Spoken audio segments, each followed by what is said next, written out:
fiber brownie and I just got 2 farts out. That's good to know. The Computer That Ate My Brother by Dean Marney. Harry has a computer.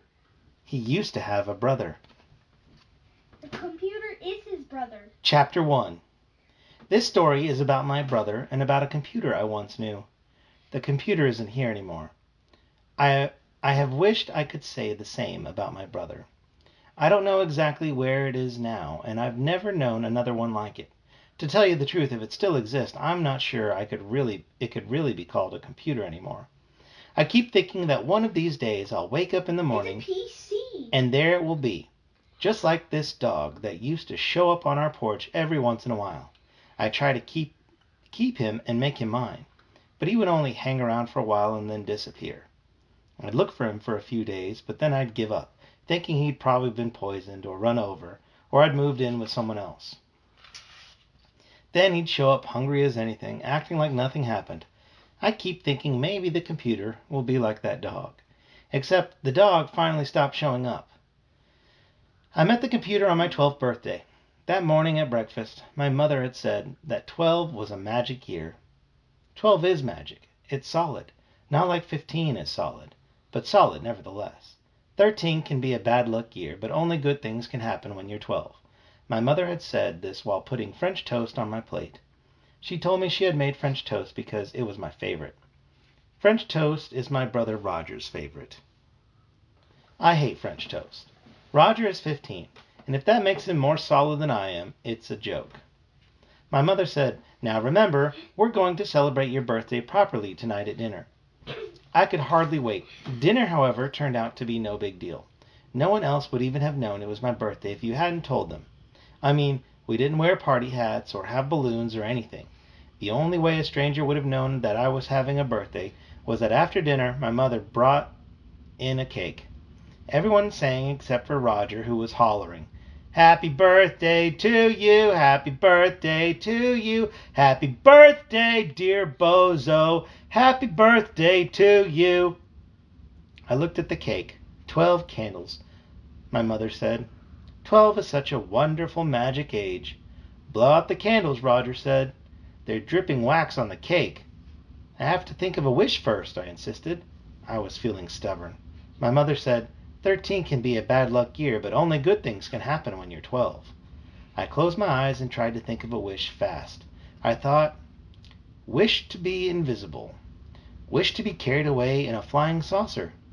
Wish to be a rock star. My mom handed me a knife and said, "Why don't you cut your cake, Harry?"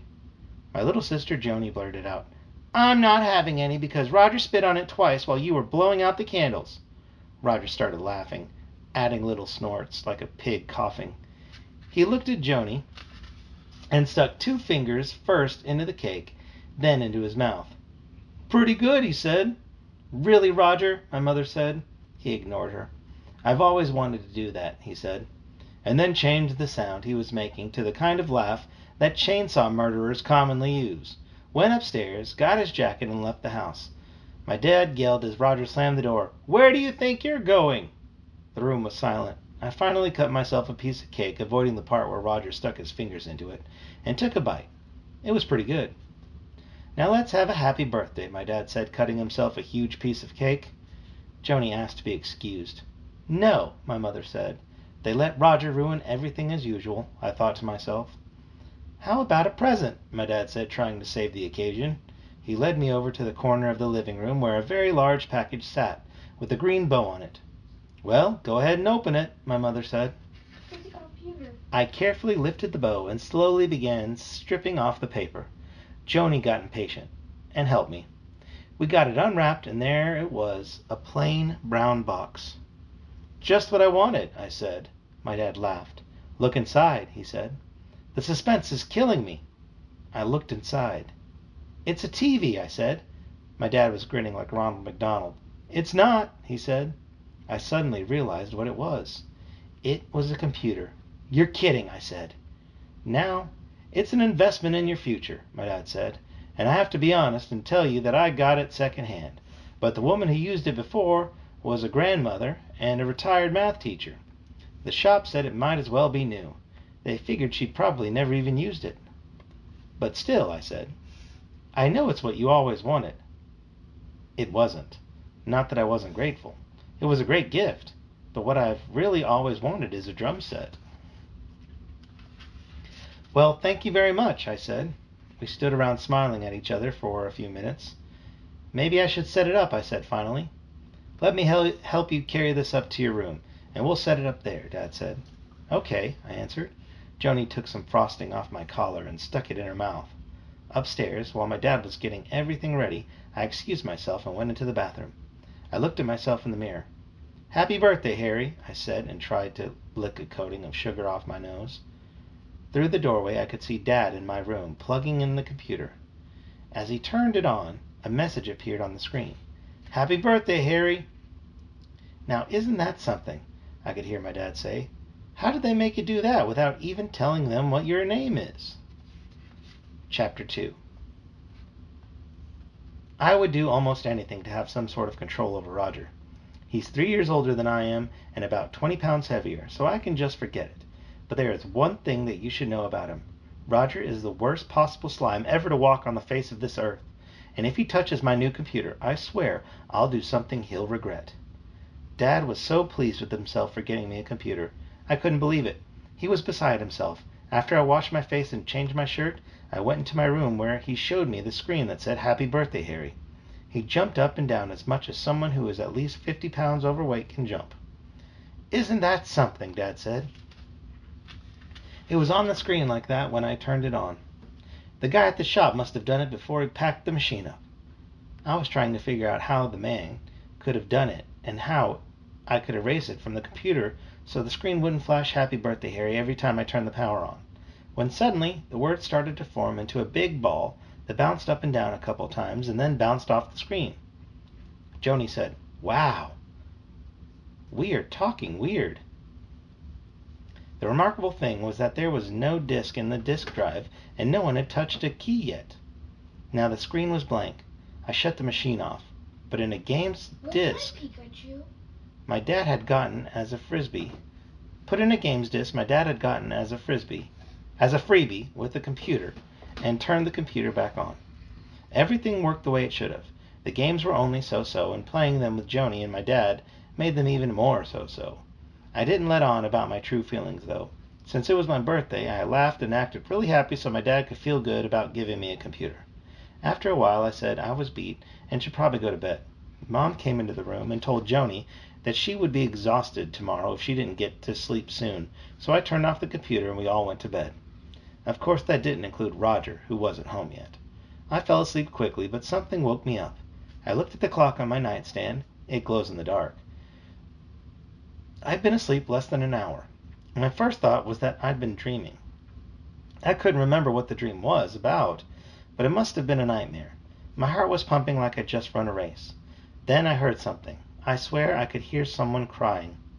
It wasn't like normal crying. It was very high-pitched and sounded almost as though it was coming from inside a box. I turned on the light next to my bed and looked around the room. I listened again, but I couldn't hear anything. I realized then that I was holding my breath. I couldn't move. I have to admit I was scared to death. Finally, I forced myself to say something. What's going on? At the same time, I reached for the light and knocked it over. Terrific, I said. And I swear on a stack of Bibles that I heard the same sound now turned into laughter. Putting the lamp back on the stand, I flicked the switch on. The room was empty except for my dresser, my desk, and the computer, which was on it. Everything was just the way I had left it, except that it looked like, yes, my computer was on. I could see its light glowing. The trouble is, I knew I'd turned it off. The switch is on the back, and it isn't as though you can reach down and turn it off without thinking about it. I distinctly remember reaching back there and turning it off.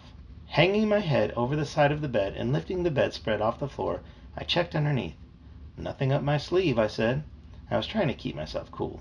It wasn't really working, so I threw back the covers and climbed slowly out of bed. I put on a pair of underwear from a pile of clothes on the floor. I was trying to get used to sleeping without anything on, thinking it's something that I should learn to do for when I get older. Anyway, I didn't want to give whatever it was the impression that I was scared, so I sort of swaggered over to the closet and threw open the door. "I'll murderize you," I said, intending to make my voice sound really tough, but it came out sounding sort of like Bugs Bunny. I guess I would have had to murderize a shirt or a pair of pants anyway. Nobody was in the closet. I opened the door into the hallway. No sounds were coming from Joni's room. Someone had probably left the TV on downstairs, but I certainly wasn't about to go down there and make sure. Actually, I told myself, it's probably Roger. He probably came home and is gargling or something. Back in my room, I locked the door just to be on the safe side. There was a very remote possibility that the person or thing making the noises was a mass murderer. I then went over to the computer. "And how did you get yourself turned on?" I said. It beeped. Now I knew for sure I was hearing things. I reached back and turned it off.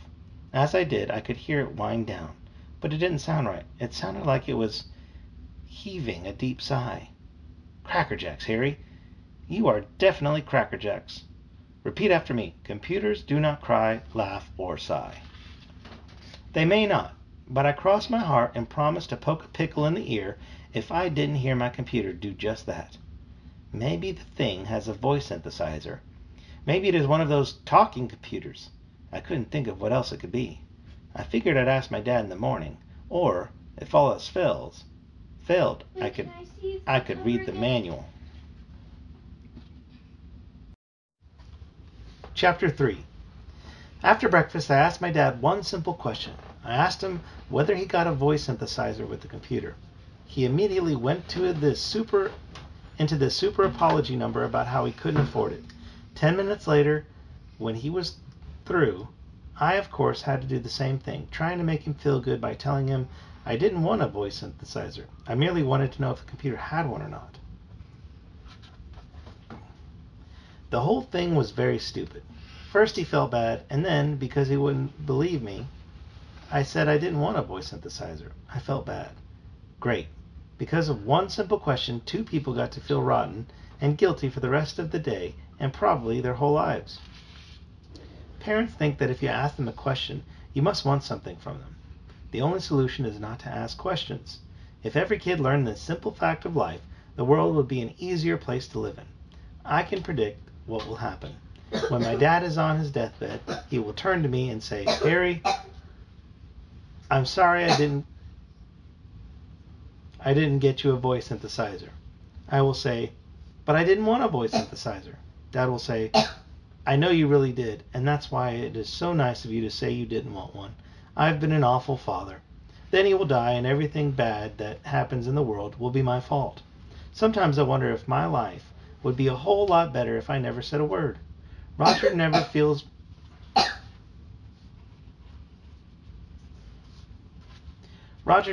bad or guilty about anything. How can you if you don't have a heart? How can you when you think only about yourself 24 hours a day? How can you when you throw up outside someone's door and don't clean it up?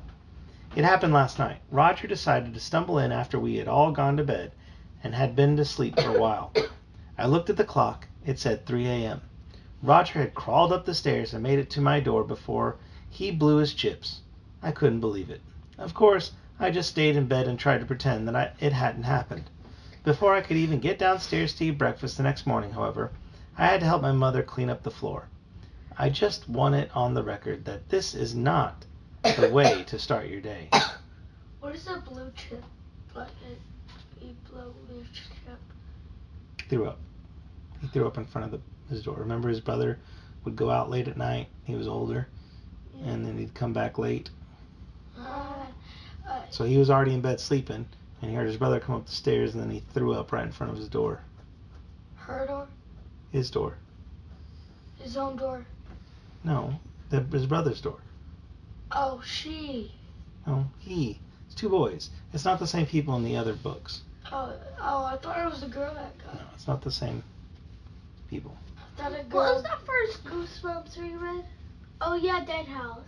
Okay, I'm gonna keep reading now.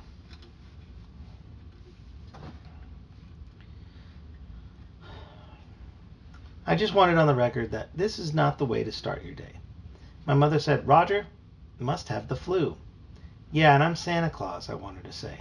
I finished my breakfast without mentioning the computer. I decided to forget it. Maybe I had been walking in my sleep or something last night. Maybe I dreamed the whole thing. A computer obviously can't make human-like noises. It just can't. It can ring its bell, which really sounds like a beep, but it cannot sound like a human. And whatever was making those noises last night sounded human. After breakfast, when I went up to my room, I grabbed my coat. I noticed the computer was on again. I screamed at Joni, "I don't care if you use my computer, but you have to shut it off when you're through." "I didn't touch it," said Joni.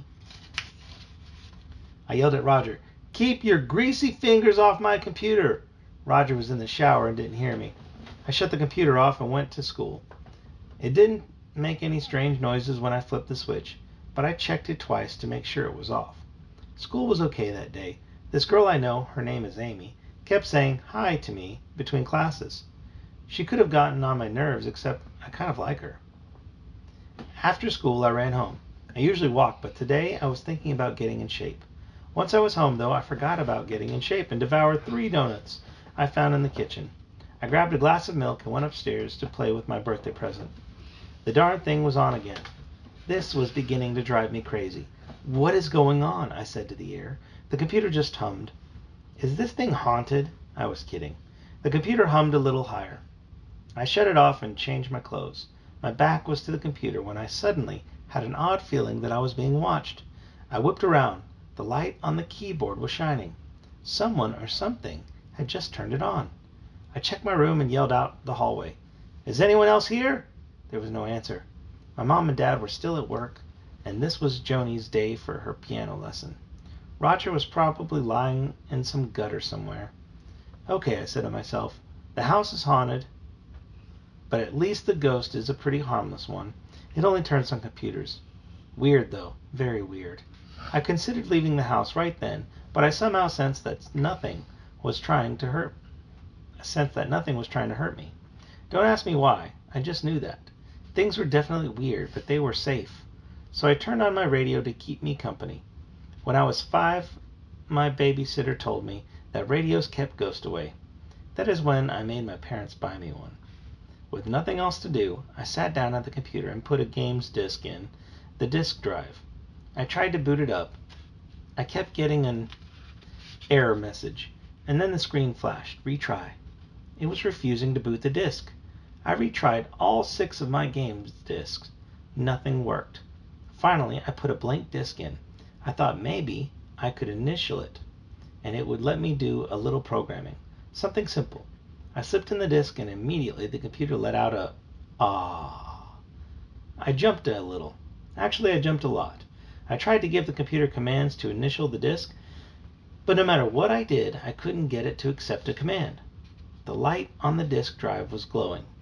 Now, the word "busy" was on its screen and wouldn't budge. I could hear it writing something on the disk. I assumed it was writing not reading because the disk was blank. The problem was that I couldn't figure out how or why it was doing this. With my luck, I said, "It's probably broken." After about 5 minutes, the light went off. The disk drive, whatever it had been doing, was done. The computer was just sitting there, looking at me, humming in a way that sounded happy, if you can imagine that. I tried to reach around and turn it off in case it was going to short out or something. But when I put my fingers next to the switch, the computer let out this really angry beep. It sounds peculiar, I know, but with this machine, you've really got to know your beeps. Stepping back a minute to consider what I should do, I thought about calling my dad, but he probably wouldn't know what to do either. I tried looking in the manual, but finally gave up. I wondered if I'd heard it by unplugging it. Before I could decide what to do next, this song I liked came on the radio, so I turned up the volume. The song had an excellent beat, with these super keyboard riffs. I don't know the title, but it's about love and stuff, and it made me think of Amy. I was really starting to get with it, dancing and pretending to do the keyboards on my dresser. When I glanced over at the computer, the screen was totally freaking out. It was flashing characters so that 1 minute the screen was all black, and then the next minute it was all white. "Cripes," I said. "Now what do I do?" I went for the plug. The letters stopped jumping around and began to form words. "Harry, don't unplug me." I unplugged it immediately. Hey, I'm not crazy. I don't want to get involved with a haunted computer. I'm not the type of person you see all the time in horror movies who goes to check out the noise in the cellar or who sees blood dripping down a wall and goes upstairs to see what's there. It isn't that I'm a chicken. I'm just smart. In my book, when you're dealing with something that has the potential to hurt you or freak you out, the policy to follow is leave it alone. I calmly jumped down the stairs, 4 at a time, ran outside and slammed the front door behind me. It seemed like a good idea to go to the library until dinner. That would impress the folks, I thought. Besides, it was comfortable chairs, and the books can be pretty good sometimes. When I got there, I found both a good book and a place to sit down, but I couldn't concentrate. I kept saying over and over to myself, the computer knows my name. It isn't supposed to know those things. The librarian, Jeff, who's a pretty cool guy, came over after a while and told me it was closing time. In our town, they always close the library for an hour at dinner time. I went home, prepared to talk to my dad about getting the computer repaired. "Roger, is that you?" my mother said as I came in the door. "No," I answered. "It's just me, Harry." "Oh, Harry, we're having your favorite for dinner, meatloaf." "It's Dad's favorite," I said. She said, "Harry, when I came home, your radio was blaring away so loud I couldn't hear myself think. Did you leave it on all day like that? It's a wonder that the neighbors haven't complained. Or, if they tried to complain, we never heard them." I started to explain, but she told me to go outside and see if I could find Roger. As I went out the door, I said, "I'll look under the nearest rock."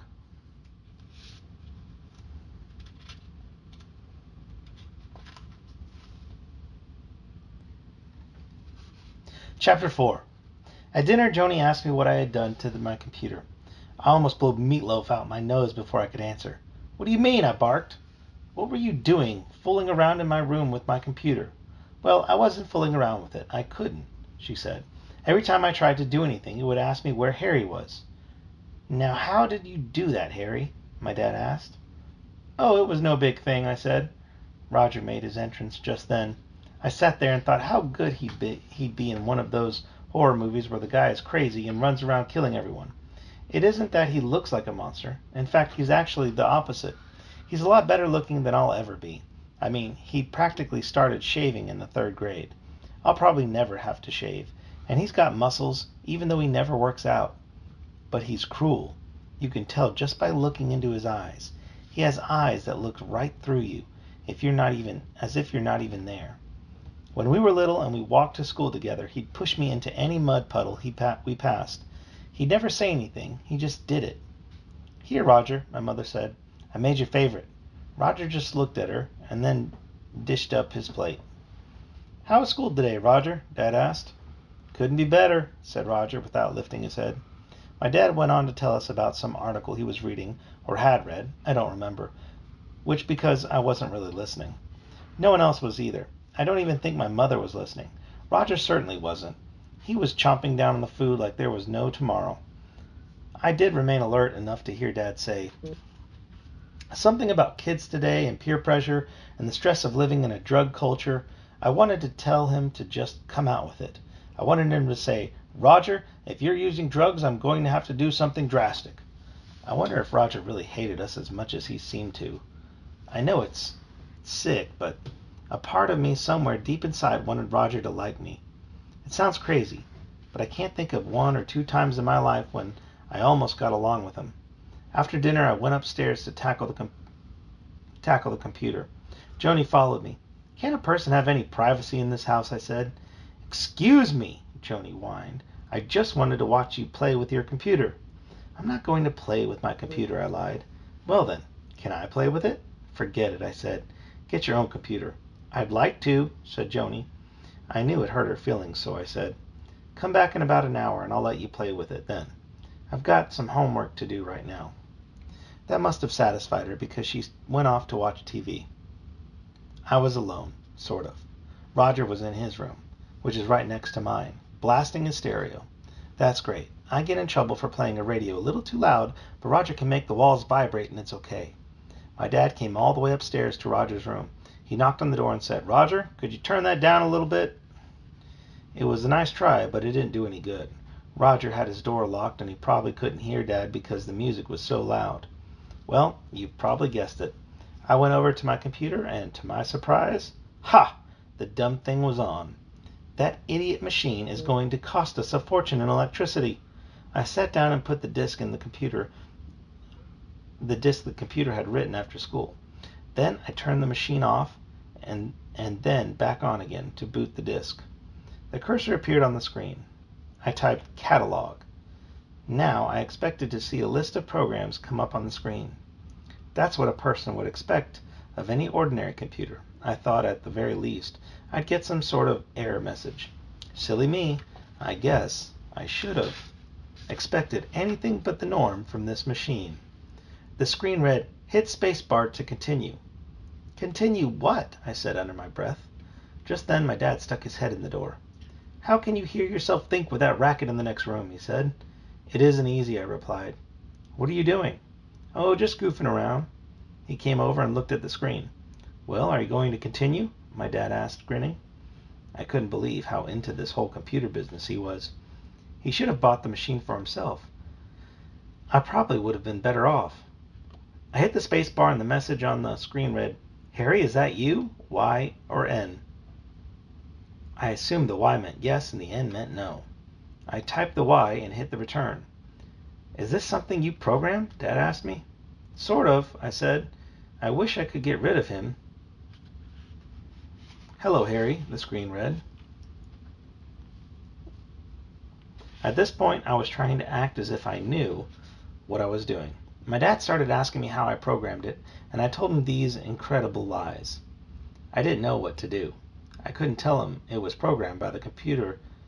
It was a program the computer wrote by itself. Well, that's about all I said. "Well, that's about all I did," I said.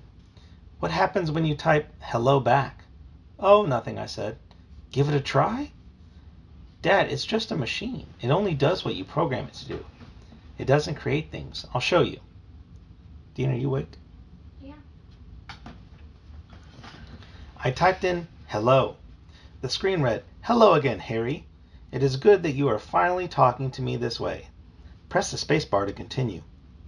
My dad said, "You kidder you. You're so modest." What could I do? I pressed the spacebar and the screen appeared. On the screen appeared the number 5. Well, that's definitely all I had time to do. I said, "So come back a little later and I'll show you how I'm going to finish it up." "Oh, let me watch," Dad said.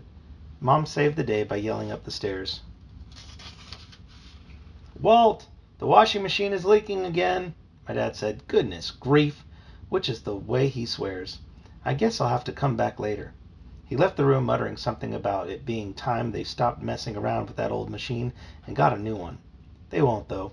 The machine is one that my great-aunt Eudora bought 4 years ago, just before she died, and left to my mom. Mom is just nuts about keeping things that dead people give her. You wouldn't believe some of the junk she keeps just because someone died and left it to her. We're talking about a collection of the ugliest salt and pepper shakers that were ever made. My dad just nods his head and says, "If it's important to you." I got back to the computer. I had no idea what 5 was supposed to represent, so I asked it. "5? Question mark?" The screen came back with, "Harry, you have 5. 5 what?" I thought. 5 question mark? I typed in again. The computer came back with, "Harry, you have 5. How many do I have?" 5 what? I asked again. It started beeping and making that sound that reminded me of crying. Now I knew for sure I hadn't been dreaming last night. The computer was definitely crying. Quickly I typed in, "Please stop crying. I can't take it." The computer stopped crying. I sat and thought, what do I have 5 of? I typed in toes? Question mark? There was no response. I tried toes? Question mark again. The screen replied, "You said that. Sorry," I said. I tried fingers? Question mark. There was no response again. I couldn't think of any more 5s except 5 men on a basketball team or 5 days of school in a week. I just couldn't have been those. What are some other things that are 5? I said aloud. The computer beeped and on the screen appeared, "Harry, you have 5 senses. How many do I have?" What are the 5 senses? I thought. Well, there's taste for one, naturally. I thought of food first. Now let me see. There's also sight, and of course, hearing. That makes 3. Smell. Smelling. I could do without that sense when I'm around Roger. Feeling. In fact, I could do without... Good job, Dean. In fact, I could do without all the senses when I'm around Roger. What was the last sense? The 5 senses are sight, smell, hearing, taste, and... I couldn't think of the last one. Feel. Let me see. If I found something new, really discovered something, and I had to describe it to someone, how would I go about doing it? I could describe what it smelled like. I could say what it tasted like.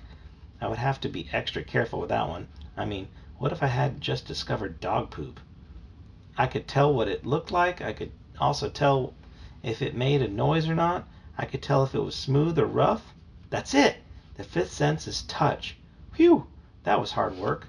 Did you get what he was talking about describing things that he discovered by taste? Feeling. He said, what if he discovered dog poop? He wouldn't want to have to explain how it tastes. I figured that'd be a joke you two would appreciate. Okay, so I have 5 senses, and I know what they are. I typed on the computer, yes, I have 5 senses, so what? The computer sighed. I tried again. I have 5 senses. They are sight, smell, hearing, taste, and touch. What does it mean? I hit the return button and the cursor disappeared. About an hour later or so, it seemed the cursor appeared at the bottom of the screen and started writing in tiny print. What does it mean? At that point, the computer shut itself off. I figured it just committed suicide. I told it, if you don't mind, you are mine, and I'd at least like to turn you off, since I don't ever seem to get the chance to turn you on. Just then, my song came back on the radio. I got up and started dancing to it. Roger walked by, blew smoke in my room, and said, "Fantastic," very sarcastically. I yelled, "Dad, Roger's smoking." I heard my dad say, "Roger, don't smoke." Roger said, "Right," then walked down the stairs and out the door. 2 minutes after Roger was gone, Mom said, "Don't be too late, Roger." By now the song had ended, and I headed for the computer. But I stopped when I heard the phone ring in the den. I picked up the receiver. I don't know why. It's never for me.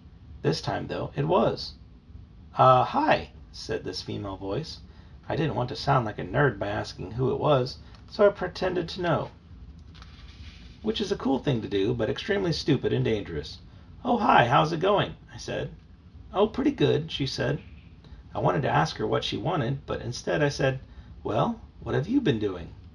"Dishes," was all she said. I had the feeling this was going to be a long, tough conversation. "Oh," I said, thinking that she might ask me something or give me some sort of clue as to her identity. No such luck, however. There was only dead silence on the other end of the line. Around the corner I heard the computer turn itself on. I asked her, "Well, how was school today?" "Okay."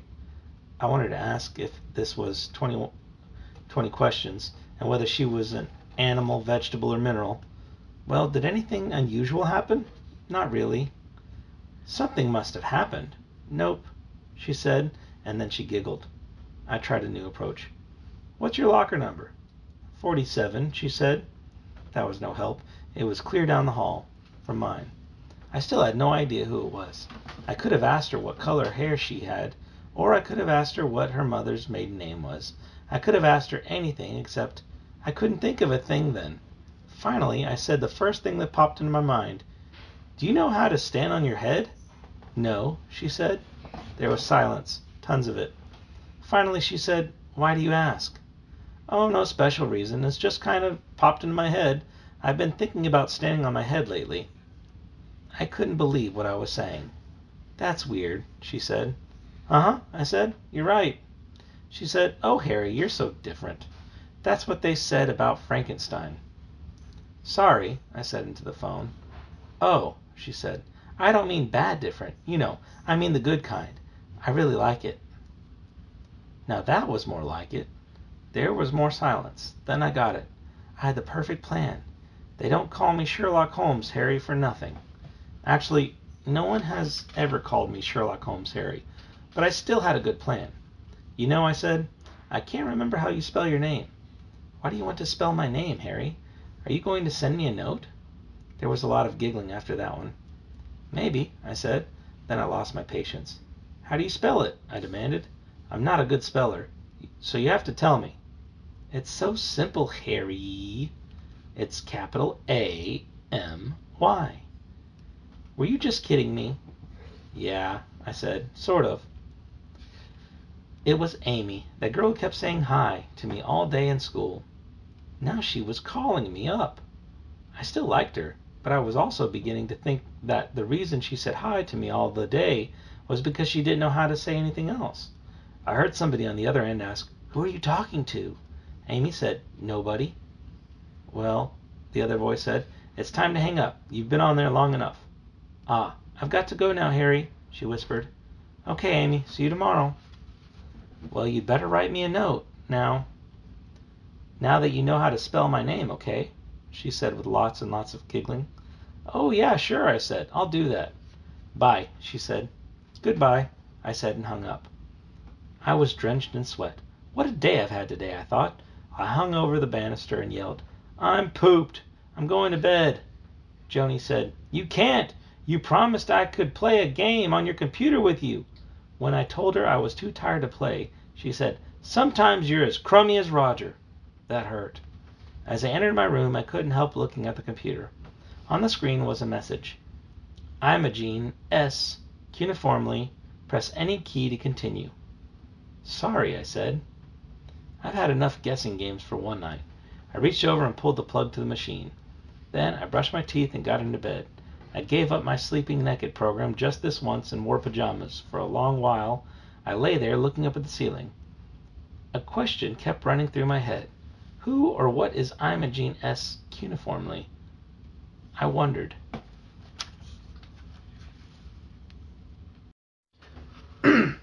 Chapter 5. Imogene S. Cuneiformly lives at 628 Northwestern Street. Did I or did I not tell you I was practically Sherlock Holmes? Actually, the computer gave me the address. It also gave me her phone number. I didn't have a clue, however, as to why the computer picked her name. It wouldn't tell me. I suspected it didn't know. Maybe it was like the computer in the first Star Trek movie that was looking for the person who had built it. Remember when the satellite comes back to Earth looking for the man who made it? Imogene lives in our town, though, and as far as I know, nobody is manufacturing computers around here. I was stumped. I had too many problems. First the computer, and now on top of it, I had to worry about Amy. I didn't write Amy a note. It wasn't that I didn't try, I just didn't know what to write. She kept saying hi to me every time we passed each other in the hall. But that was it. It isn't as though I could write her a note and tell her how madly in love with her I was, because I wasn't. I didn't want to hurt her feelings, but I honestly didn't know how to write to her. "Dear Amy, hi. I think you say hi really good. Sincerely, Harry." See? It's a stupid note. I decided to skip note writing, even at the risk of hurting her feelings. It was Friday, and my parents had been planning to go out to dinner. So I was surprised to see Mom cooking when I got home. "I thought you were going out," I said. "We changed our minds," my mother replied in a forced voice. "Oh," I said. I found Joni in her room. "What's up? What's Mom mad about?" "She got called at work. One of her children was caught skipping school." "Not me," I said. "Well, it wasn't me," said Joni. Roger, it turned out, had been caught at the video arcade during school hours, and Mom had to leave work to go take him home from school because he was suspended. This has become a regular occurrence in our family. Suspending someone for skipping school has never made sense to me. That is exactly what Roger wanted, not to be at school. If the principal really wanted to punish him, he should have just tied him to his desk. Now, doesn't that make more sense? Of course it does. So why aren't they going out? I asked Joni. "Mother has a headache now," she answered. Talking to the principal just humiliated her. She was embarrassed to death. The principal also complained about Roger smoking and kept saying why Roger didn't go out for track. and kept asking why Roger didn't go out for track. "How did you find all this out?" I heard her talking to Dad on the phone. I thought she was going to cry. "Geez, you are all ears." "You wanted to know," she said. "Where were they going tonight?" "Dinner at the Jenses." It was no wonder they didn't want to go. The Jenses have a perfect son the same age as Roger. He gets his hair cut all the time. He has never even tried to smoke. He goes to church every Sunday and sings in the choir. He lettered in 3 sports last year when he was only a sophomore. This guy never swears and he brings all his dates home on time. He gets good grades and does all his sappy volunteer work. He never has time to watch TV. Roger thinks he must be on something to do all the things he's doing. He says the guy couldn't relax if he had to. I hate to be caught agreeing with my brother, but he could be right. Roger didn't show up for dinner. My dad was definitely upset. He kept telling Joni and me that if he ever caught either one of us smoking, he'd ship us off to the military school. This is a joke because how many military schools are there for girls? Anyway, my dad is a super pacifist. In the Vietnam War, he served as a medic because he refused to kill anyone. Intentionally, that is. We didn't have any dessert after dinner, and Joni offered to do the dishes. I knew she wanted something. Stop it. Because she never offers to help otherwise. I was going to call her on it, but I decided to let it pass and went upstairs to plug in my haunted computer. For once the screen was blank and the cursor was in the upper left-hand corner. I put in a disk, booted it by typing PR#6, and then typed catalog. I thought for a minute. Everything was normal. I should have known better. Harry, is that you? It wrote.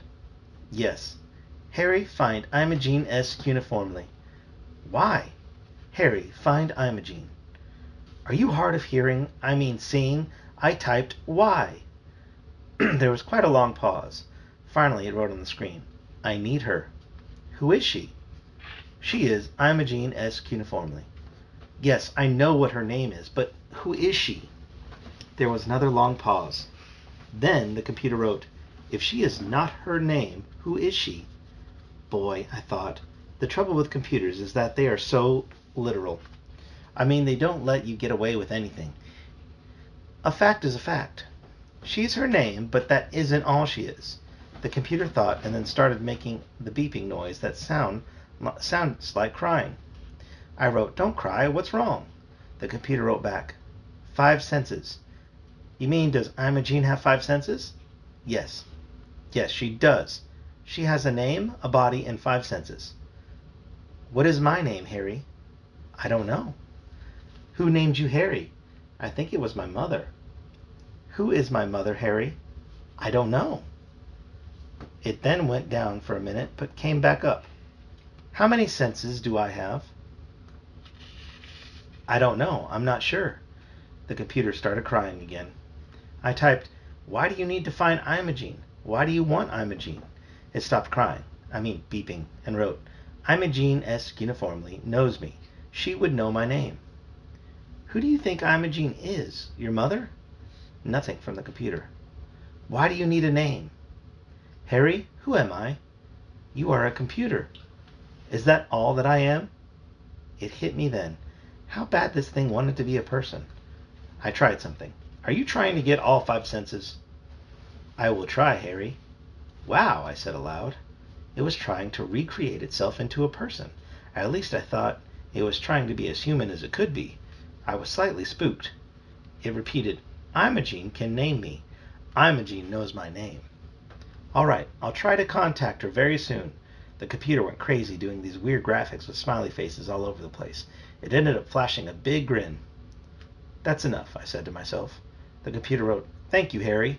I said, great, and wrote, how about some normal computer stuff like a game of chess? Anything you say, Harry. I booted the disk and the computer let me beat it 4 out of 5 times. After the 5th game, I wrote, how can you do the things you do? How much memory do you really have? It began crying again. I started to write something, but the computer crashed and shut itself off. I decided I should try to find Imogene S. uniformly as soon as possible. I kept the computer busy all the next week and tried to stall it whenever it brought up the subject of Imogene. The truth is, I didn't want to look for her. It was too off the wall. You can't really say I didn't try. I carried her phone number around in my pocket. I even called her twice. But I hung up when she answered. The second time she acted very upset and said she would call the police.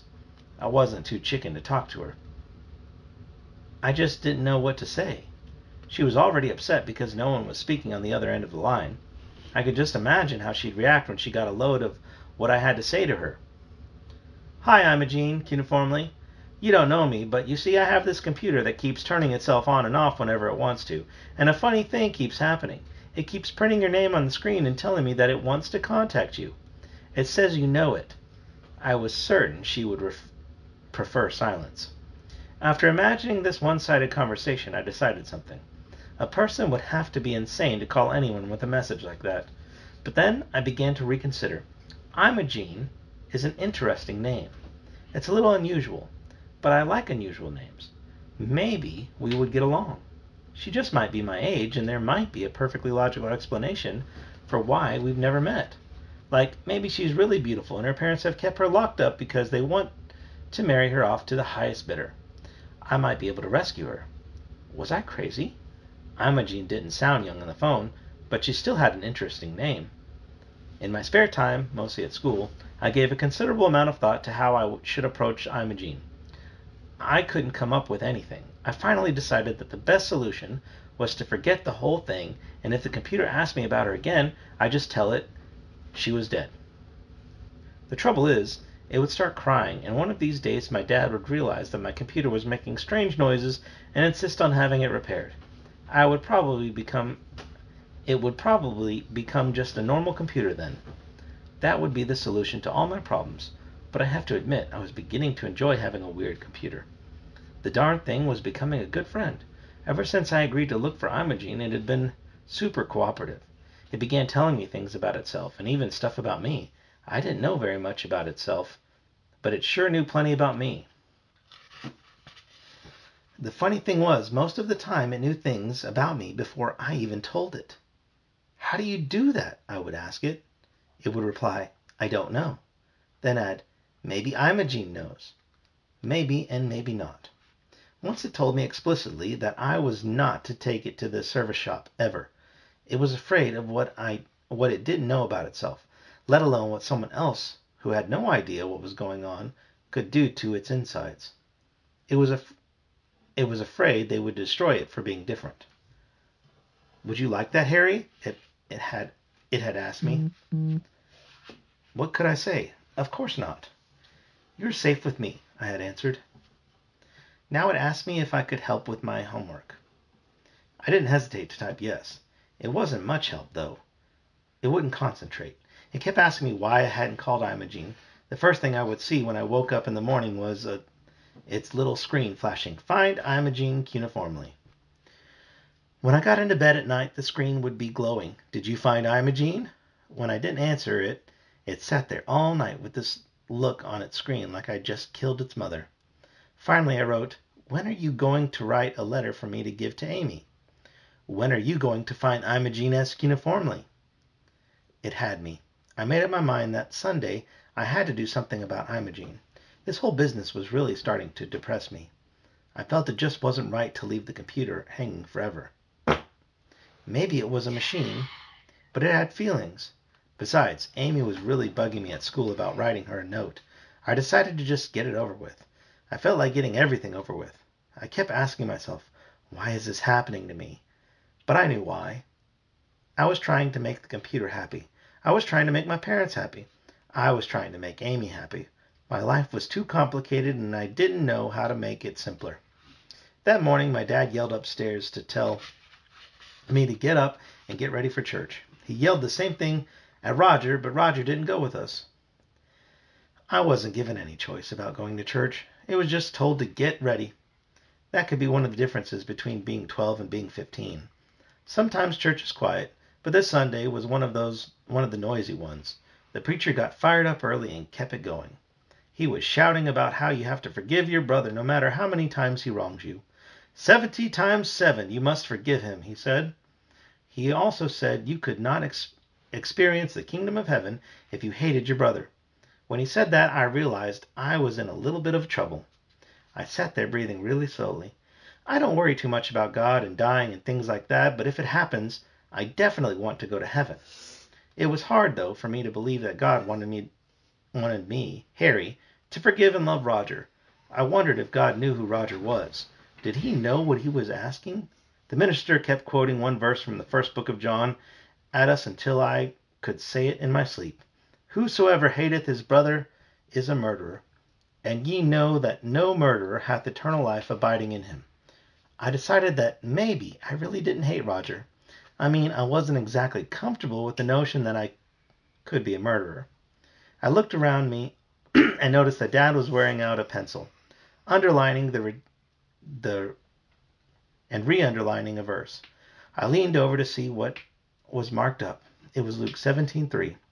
I looked it up in my Bible. Take heed to yourselves. If thy brother trespass against thee, rebuke him, and if he repent, forgive him. I wondered why my pacifist father was underlining that. It sure is funny what people underline in the Bible. My grandmother had a Bible in which she had underlined the word joy every time it appeared. Bible's full of joy, Harry, she would say. She could tell you how many times it was in there, and she told me more than once, but I can't remember any more. Suddenly, my dad whipped out a pamphlet called Loving Your Child with Strength. Dad was underlining a bunch of lines in that too. I knew something was going to happen. Dad usually isn't what you call an underliner. I sat there till the end of the service thinking how strange my parents were. Here they were, sitting there, so quiet and devout, when they had one of the meanest, rottenest kids in the world. I tried to get my mind off the subject of Roger in order to cut down on my murderous thoughts, but I wasn't doing a very good job. When I got home from church, I went to my room to change my clothes. The computer had a message waiting for me. Is that you, Imogene S. Cuneiformly? Okay, I said. I get the hint. I typed, I'll find her today, and then added, or tomorrow, just to be safe. The computer responded with a low moan. Well, it isn't exactly easy, I wrote. Harry, she is important to me, okay? Was all I wrote. She's probably an adult, and I can't talk to adults, I said as I unplugged the computer. They never make any sense. Chapter 6. Imogene S. Cuneiformly answered my knocks by opening a little window in her door. Who is it? She said. I started right with, You don't know me, but... Just a minute, young man. Are you trying to sell me something? It is Sunday afternoon, you know, and I am not completely comfortable with salesmen who come door to door on Sundays. Mind you, I am not a religious fanatic, but I do think we should adhere to certain standards of behavior so that we can allow ourselves to become the best we are able to become. Don't you agree? Mrs. Cuneiformly, I'm not trying to sell anything. What is your name, son? Harry. I was going to be cute and say Harry as in hairy armpits and hairy legs, but I thought better of it and just added Harry Smith. Well, what can I do for you? You see, I got this present from my dad for my birthday. How old are you, Harry? 12. Not very tall for your age, are you? I guess not. I haven't really considered it much. Out for track this year? I don't know yet. Now, what was it that you wanted to talk to me about? Well, it's about this present that my dad got for me. She interrupted with, Oh, goodness, Harry. You look decent enough. Let me open the door and we'll talk through the screen. She opened the door. As I was saying, my dad got me this computer for my birthday. Imogene took a quick breath and held it. A computer, did you say? Yes. And what I think is that you did some programming with it, or you were the previous owner or something. You see, my dad bought it secondhand. How did you find me? She asked coldly. Would you believe the computer told me? Oh, it didn't, she shrieked. After calming down a bit, she asked, Did it? It did, I said. Is it still crying? If you think a beep can sound like a cry, it most certainly can, she said, straightening her hair. I didn't know what to do next. I felt so silly. I had found Imogene S. Cuneiformly now. Now what was I supposed to do? You can't have your money back, she said. Just like an irritated store clerk, I gave no guarantees. I didn't come to get my money back. My dad's money back. I came only because the computer begged me to find you. You sure you don't want your money back? She said. Positive. Well then, she said, you might as well come in and have a cup of peppermint tea. It calms the stomach and the mind, you know. She opened the screen door and said, Certainly you must come in. Even though you gave me quite a start, I've been most inhospitable. Come in, please. Right this minute. That's right, come in. Come right in. I walked through the doorway. Her house was a normal grandmother-type house. It was old, but not falling apart. She had a big color TV, a lot of bookcases, and a million pictures of her kids and grandchildren scattered throughout the living room. She showed me to the couch and then left the room. I suppose she had gone to get the tea. Suddenly, I got really nervous. What if she had gone to get a gun and was planning to blow my head off? Could I wrestle a knife away from her? Or maybe she was calling the police. She came back with a cherry pie, plates, silverware, and a tea set, all on a rolling cart. You know, as I was making this pie this very morning, I told myself how stupid I was to bake just for myself. But I do like cherry pie, and I had these cherries in the freezer. Well, I must have sensed that someone was going to come by today because I ignored myself and went ahead and made it. That was before church, so it's cooled just long enough. Did you go to church this morning, Harry, is it? Yes, it is, and yes, I did, Mrs. Cuneiformly. Harry, I want you to do something for me. I want you to call me Imogene. I was a teacher forever, and I got so tired of being Mrs. Cuneiformly. I want to be Imogene from here on out. I nodded an okay, and she smiled at me. She then gave me a huge piece of cherry pie. Daddy, what's that smell? I don't know. I did have some doubts about whether she might be trying to poison me, but it looked so good that I took a tiny taste.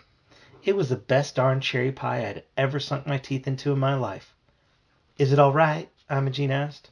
Terrific, I said with a full mouth. When I swallowed, I added, Excuse me for talking with my mouth full. You're so polite, Harry. That is unusual in a boy your age. You are perfectly within your rights to talk with your mouth full anyway. It was rude of me to ask you a question while you were eating. I finished a piece of pie and watched while Imogene cut me another slice. Much more fun to bake for someone else, she said. You know, Mrs. Cuneiformly, Imogene, what I can't figure out is what the computer wants with you. I'm not even certain that it knows. Do you know? Have some more tea, Harry. No, thank you, I said. How much do you know about computers, Harry? Enough to get by, I suppose. Then you know that one can get out of a computer only what one puts into it. Isn't that right? I'd always been told that. Not that one, she said, raising her voice. It does what it wants when it wants, and it does things that it shouldn't be able to do. And there were times when I could have sworn it was reading my mind. I had to get rid of it. Harry, I tried everything. We sat and looked at each other. But don't you miss it? I asked. Yes, in many ways I do. But Harry, I'll be frank. It was scaring me to pieces. It was asking me too many questions. I don't know what to do with it. It was keeping me up all night. She changed the tone of her voice. By the way, how's it doing? Why didn't you just unplug it? I did at first. It was only a short-term solution, but at least that way I could get some sleep. Well, it let me do that for a while, but then whenever I went to the outlet to unplug it, it would shock me. It was just a little shock, but it was enough to scare me. You're kidding. It hasn't done that to me yet. Finish your pie, Harry, she said. Clean up your plate. Chapter 7. Harry, Imogene said, computers simply cannot go beyond logic. I know they aren't supposed to, I said. Now, I've thought about this a long time, and I just know that in order for that machine to do what it is doing, it has to be able to think creatively. Machines can't do that. Only humans can. And how do we do that? I started to say something, but Imogene went on. I'll tell you how we do that. We do that by generalizing and putting together all the information we gather from our sophisticated 5 senses. The computer does not have 5 senses. I've explained all that to it. It is stuck behind its keyboard, receiving only the information we feel fit to put in. Machines can't be humans. No, I said, but sometimes they can act like them. Imogene sighed. Except, I said, it isn't very human to be able to read minds. But it didn't seem to be able to read my mind all the time. So many questions. She paused. We sat silently. I stared at my dirty plate. More pie, Harry? No, thank you, I said. Why did you buy the computer? I didn't, she smiled. My son bought it for me. He thought it would be just the thing for a retired math teacher to play with. He was so proud, and I thought it was a lovely gift. I really did. It was so original. When did things start going wrong? When it started turning itself on. Then it ran its own programs, started reading my mind, and finally it began to give me shocks. That simply was the limit. I'm glad it hasn't done that to me. When I told my son, he took it to the shop. Of course, they found nothing wrong. Everyone thought it was my imagination. That is until my son tried to use it one day, and it shocked the living daylights out of him. I laughed at the way she said living daylights. She sounded downright nasty about it. Imogene laughed too. She said, it was rather humorous. I hate to say it, but one could say it served him right. When did you finally get rid of it? My son took it back shortly after that and demanded his money back. To our surprise, he got it. And then my dad bought it, and here I am. Just then I could feel the backs of my ears tingling, the way they always do just when Roger is up to something. Suddenly, the two lamps in Imogene's living room began to pulsate. She looked at me sheepishly. It did that, too, she said. A look of horror suddenly crept over her face. You don't suppose, she said. How? It used to make my lamp signal in Morse code. It was most disturbing. I'd be entertaining guests and my lamps would begin talking to me. That's the way it would call me. I'll tell you, the whole experience grew quite maddening. How did it do that? I can't answer that question. Imogene put our plates on the tray and sighed one more time. I guess I should be going, I said. My ears were tingling something crazy. Thank you very much for the pie and everything. It was the best cherry pie I've ever eaten. You don't need to rush off, Harry. It was so nice to have you visit. You will come back? Oh, sure, I said. She showed me to the door. Harry, I got scared because I didn't know if it was evil or not. You be careful. I forced a laugh and backed out saying, yeah, sure. Thanks again for the... I started to say pie, but I fell off her front porch. Harry, are you all right? Yeah, I said. Just embarrassed. Be careful, she warned. My ears were still tingling. I knew that Roger was doing something he wasn't supposed to do. I figured he must be messing with something that belonged to me or was about to do something to me. I ran all the way home, half afraid to find out what Roger was up to, but scared that if I didn't, the not knowing would give me a heart attack. As I entered the house, my dad came out of the living room and said, Where have you been? He said it in a nice way so that it wouldn't sound like he was interrogating me. Just goofing around with a friend, I said. Someone named Amy called, he said. She was waiting for her note. Talk about embarrassing. Luckily, he didn't ask any more questions. I said thanks and started up to my room. Halfway up, I turned around and asked, Oh, by the way, do you know where Roger went? I think he's upstairs, my dad said. I don't have to look very far because Roger was in my room, rummaging through my drawers. Get out of here, I said. What do you think you're doing? Looking for money. What do you think? Well, knock it off or I'll get Dad. He mimicked me. Knock it off or I'll get Dad. He changed his voice. You do that, he said. You just do that. I'm warning you, I said. I'm telling Dad. Don't get yourself all blown away, he said. I'm leaving. He started for the door and I said, And stay out of here unless you get permission. Stuff it, baby brother, he said with one of those crazy murderer looks on his face. Yeah, I said. You stuff it too. I thought maybe he was going to hit me, but instead he caught sight of my computer and changed his whole attitude. Hey, he said, that was a nice present. How much did that set the old man back? How should I know? It was a present. Just asked, he said. He then belched super loud, long, and walked out of my room. I wished he would just keep walking straight out of my life. It's a good thing you guys like each other more than those two, huh? Yeah. Chapter 8. I mean, we get in fights and hit each other. He's the butthole head. Oh, don't say that. Roger. Oh, Roger. Still don't say that. Why? Call him Turd Nugget Head. Turd Nugget. Okie dokie. Chapter 8. I typed into the computer. How do you read my mind? We're on chapter 8. Oh, I thought you said chapter. I typed into the computer. How do you read my mind? The computer typed back. I don't know. Did you find Imogene? Yes. Where is she? She's at home. Doesn't she want to see me? I don't know. This statement was beginning to become the theme of my life. Just for the fun of it, I asked it when it was going to write a note to Amy for me. Right now, it said. Shortly, this message appeared on the screen. Dear Amy, you are the stupidest thing to ever walk on 2 legs. P.S. You are ugly too. Love, Harry. Love, Harry? I said. Thanks a heap. See if I ever do you a favor again. The computer shut itself off when I tried to switch it on. It wouldn't work.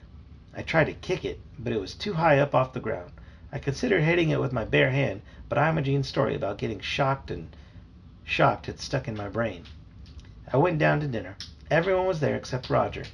Dad said an incredibly long grace, and when it was done, he told us that he had something to discuss with us during dinner. Just then the lights started blinking. Oh no, I thought. It couldn't be. My dad looked up.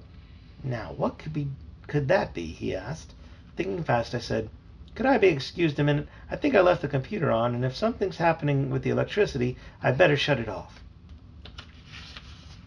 My dad said, okay, and I ran upstairs. Sure enough, the computer was back on. What do you think you're doing blinking the lights? I typed. I needed to tell you something, Harry. That it was you. Don't ever do that again. The computer printed something back. What did you want? I finally asked. 2 things. Fire away. Fire away? What are the 2 things? I'm sorry for the note, I wrote to Amy. Then it took a long pause.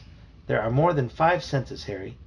I told it I had to go back to dinner, and I would talk to it later.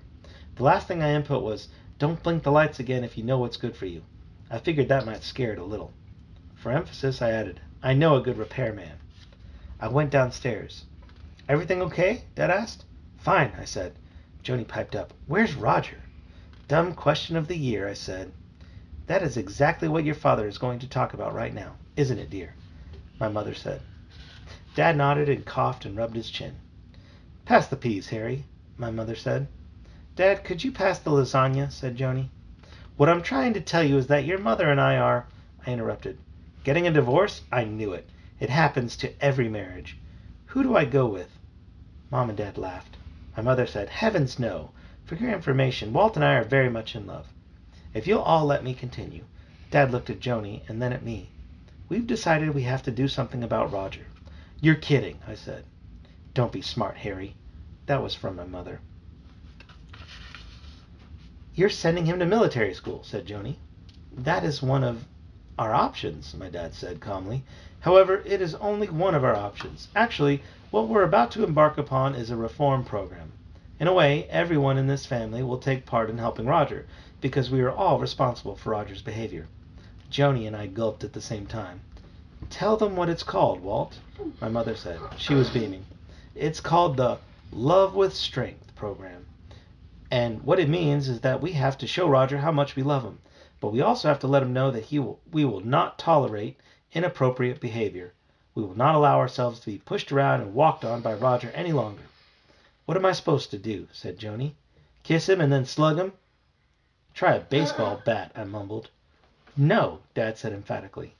The way it works is that we are making some rules in this house. That is why we are involving you in this discussion. Your mother and I are going to make perfectly clear what acceptable behavior is in this home. If you are unable to follow the rules, you must face the consequences. Joni, I do not want you to discipline Roger. I want you to follow the code I'm about to lay down and work your best at making this a happy home. But why should we suffer because Roger is a creep? Why should Joni and I have to live with a bunch of rules when we're the good kids? I asked. Aren't we all suffering now? My mother said. I looked around the table. She had me there. Dad took out the list of rules. Would you believe he had 23 of them? I swear, Hitler had fewer rules when he ran Germany. Whatever happened to nice, simple numbers like 10, as in the 10 Commandments? Dad was ready to start in on rule number 1. I was going to suggest that rule number 1 should be no throwing up outside your brother's door, but I didn't. The first rule or point in our code of family honor. I hate it when Dad tries to be cute. He was fumbling with a piece of paper. The first rule or point in our code of family honor is, oh yes, it is. He was turning this into the Academy Awards. Oh yes, right here. How appropriate. The first rule has to do with meals. Simply stated, you must be present at 6 p.m., dinner hour during the week, and the time specified by the mother of the house on weekends, or you will not receive food. How are you going to enforce that one? I asked. Roger will just go and raid the kitchen like he does right now. We have purchased padlocks for the kitchen cabinets and the refrigerator. That'll do it, I said. What about snacks? Joni asked. We'll work it out, my mother said. The next major rule is that the doors will be locked at precisely 10 p.m. If you are not in the house at that time, you will not be admitted until 7 the next morning. What about weekends? I started to whine. We'll work it out, said my mother. It seemed like we were going to be doing a lot of working things out. Anybody for dessert? My mom said. I made your favorite, Harry, rhubarb pie. Great, Mom, I said, but my favorite is blueberry. She laughed. Of course it isn't, dear. You love rhubarb. She's going to drive me crazy. I just couldn't sit there anymore. The rules were getting to me. Could I be excused? I said. I'm not feeling well. Certainly, Harry, Dad said. I'll be posting a copy of the rules in the bathroom upstairs. I'll save your dessert for later, Mom assured me. As I left the room, Dad was repeating rule number 3. Any minor caught smoking, drinking, using drugs on the premises, or using them off the premises while still a member of the household will be evicted at once. So long, Roger, I thought. It's been nice knowing you.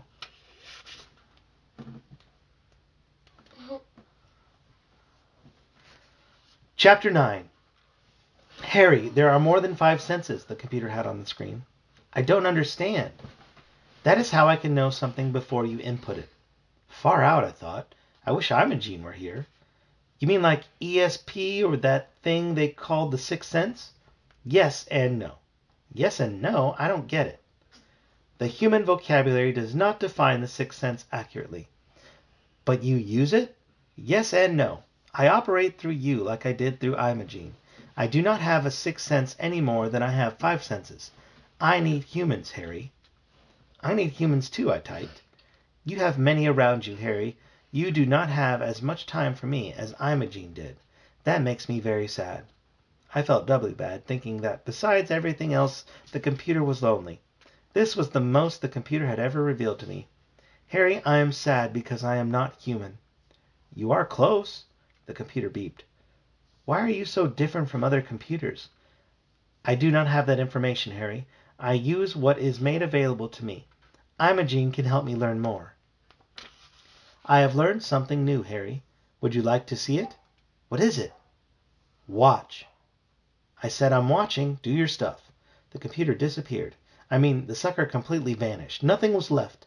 It totally zapped out and disappeared. Nice trick, I said to myself. I guess now that I was alone. In a couple minutes, I could see the outline of the computer in front of me. That sounds like someone singing. The air where the computer had been reminded me of those scenes in Star Trek where Captain Kirk beams down from the Enterprise. After about 30 seconds, the computer was back in front of me. I saw it, but I didn't believe it. Did you just make yourself disappear? I wrote. Yes. Where did you go? I do not know the name of the place. How do you do it? I do not have that information. I should have guessed that would be its response. I asked, did you go somewhere nearby, like the grocery store down the block, or did you go to the moon or something? I went to another level, Harry. Levels, huh? I thought. What a trick. If you don't like what you're doing, you just zap yourself to some other level. Whatever a level is. A very practical question suddenly occurred to me. What do you use for power on the other levels? I do not need to be plugged in on other levels. I am able to absorb functional energy. How? I do not have that information. Do you need power here? Yes, I need electrical power. Let me get this straight. You have to be plugged in here. Correct.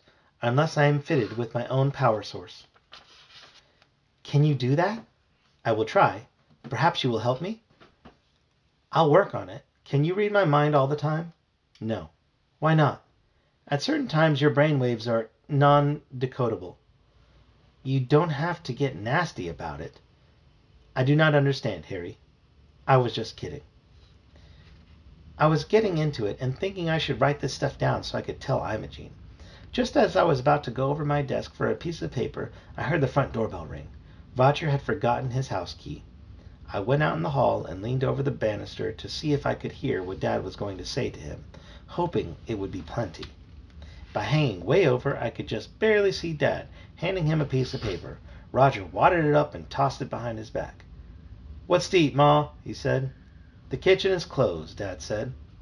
"The kitchen is closed," Roger said, mimicking him. "Roger, come sit down," Dad said. "We have something to talk about." "Anything you say, Dad, but first I have got to get something in my gut." "No," my dad yelled. I was impressed. I had a clear view of Roger's face, and he was in complete shock. "Well, you don't have to get crazy just because I'm hungry." "Come sit down, Roger," Dad repeated. I could only see his neck, and it was bright red.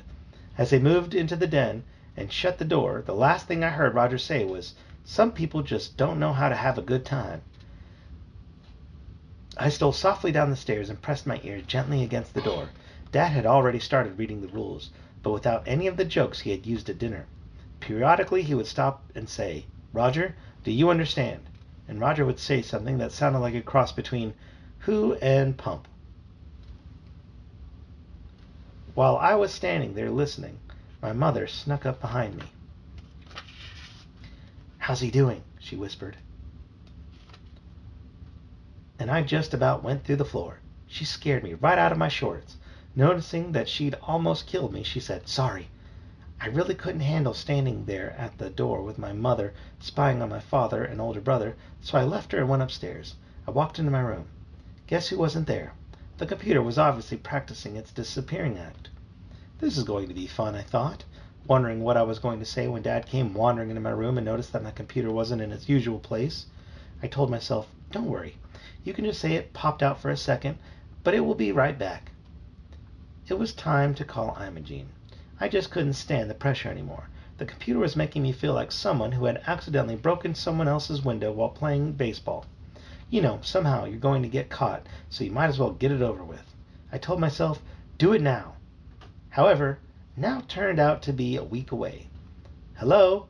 I heard the voice on the other end of the telephone line say. "Hello, Mrs. Imogen?" "Yes, who is this?"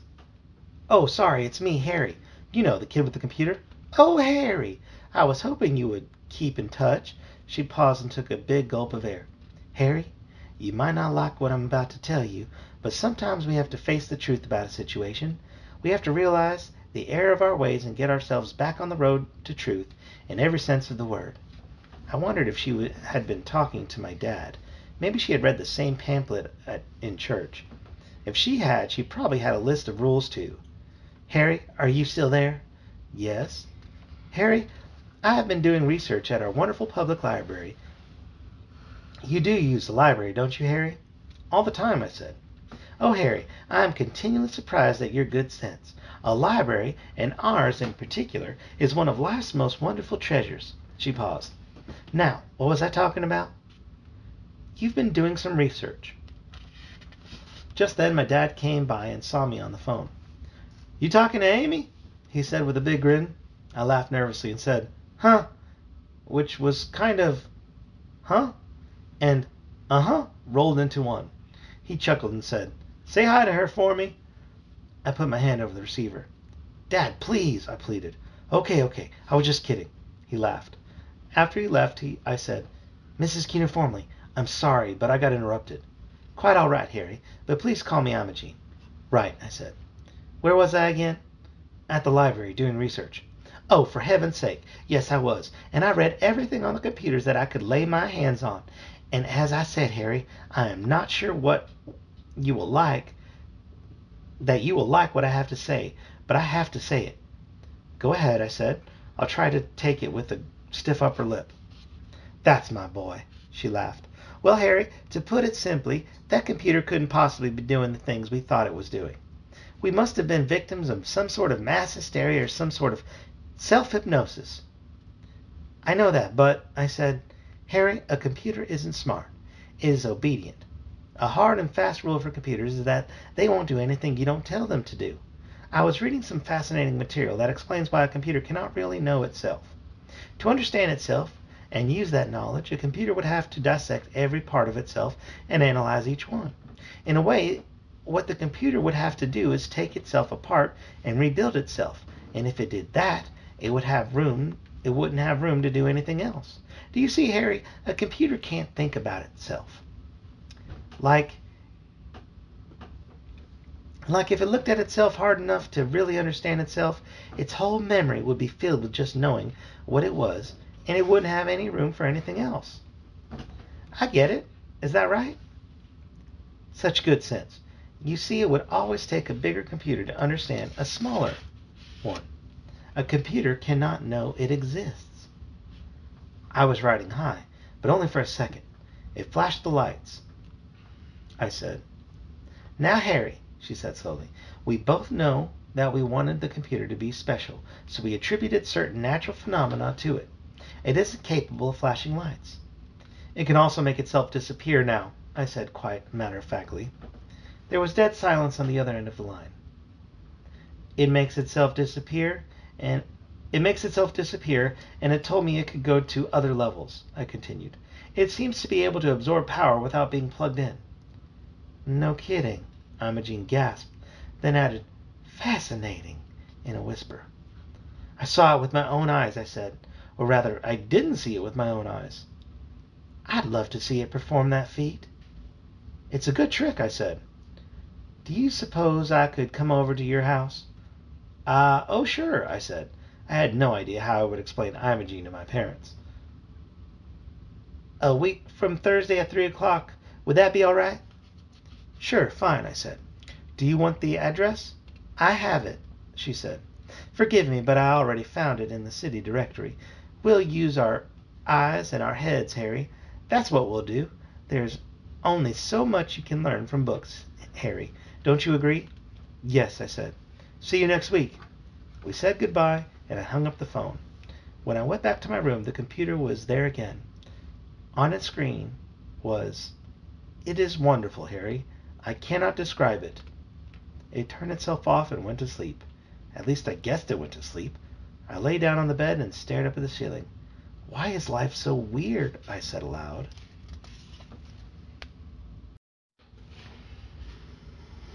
Chapter 10. I started to tell my parents several times that Imogene was coming over. I tried to convince myself that there was nothing very unusual in that. But I just didn't feel completely comfortable telling them. I think I didn't want to risk having to explain everything that had happened. I didn't want to tell them the whole story about the computer, and I knew I would have to if I got started. Dad's program had been in effect about a week now, and Roger had missed dinner 3 times in a row.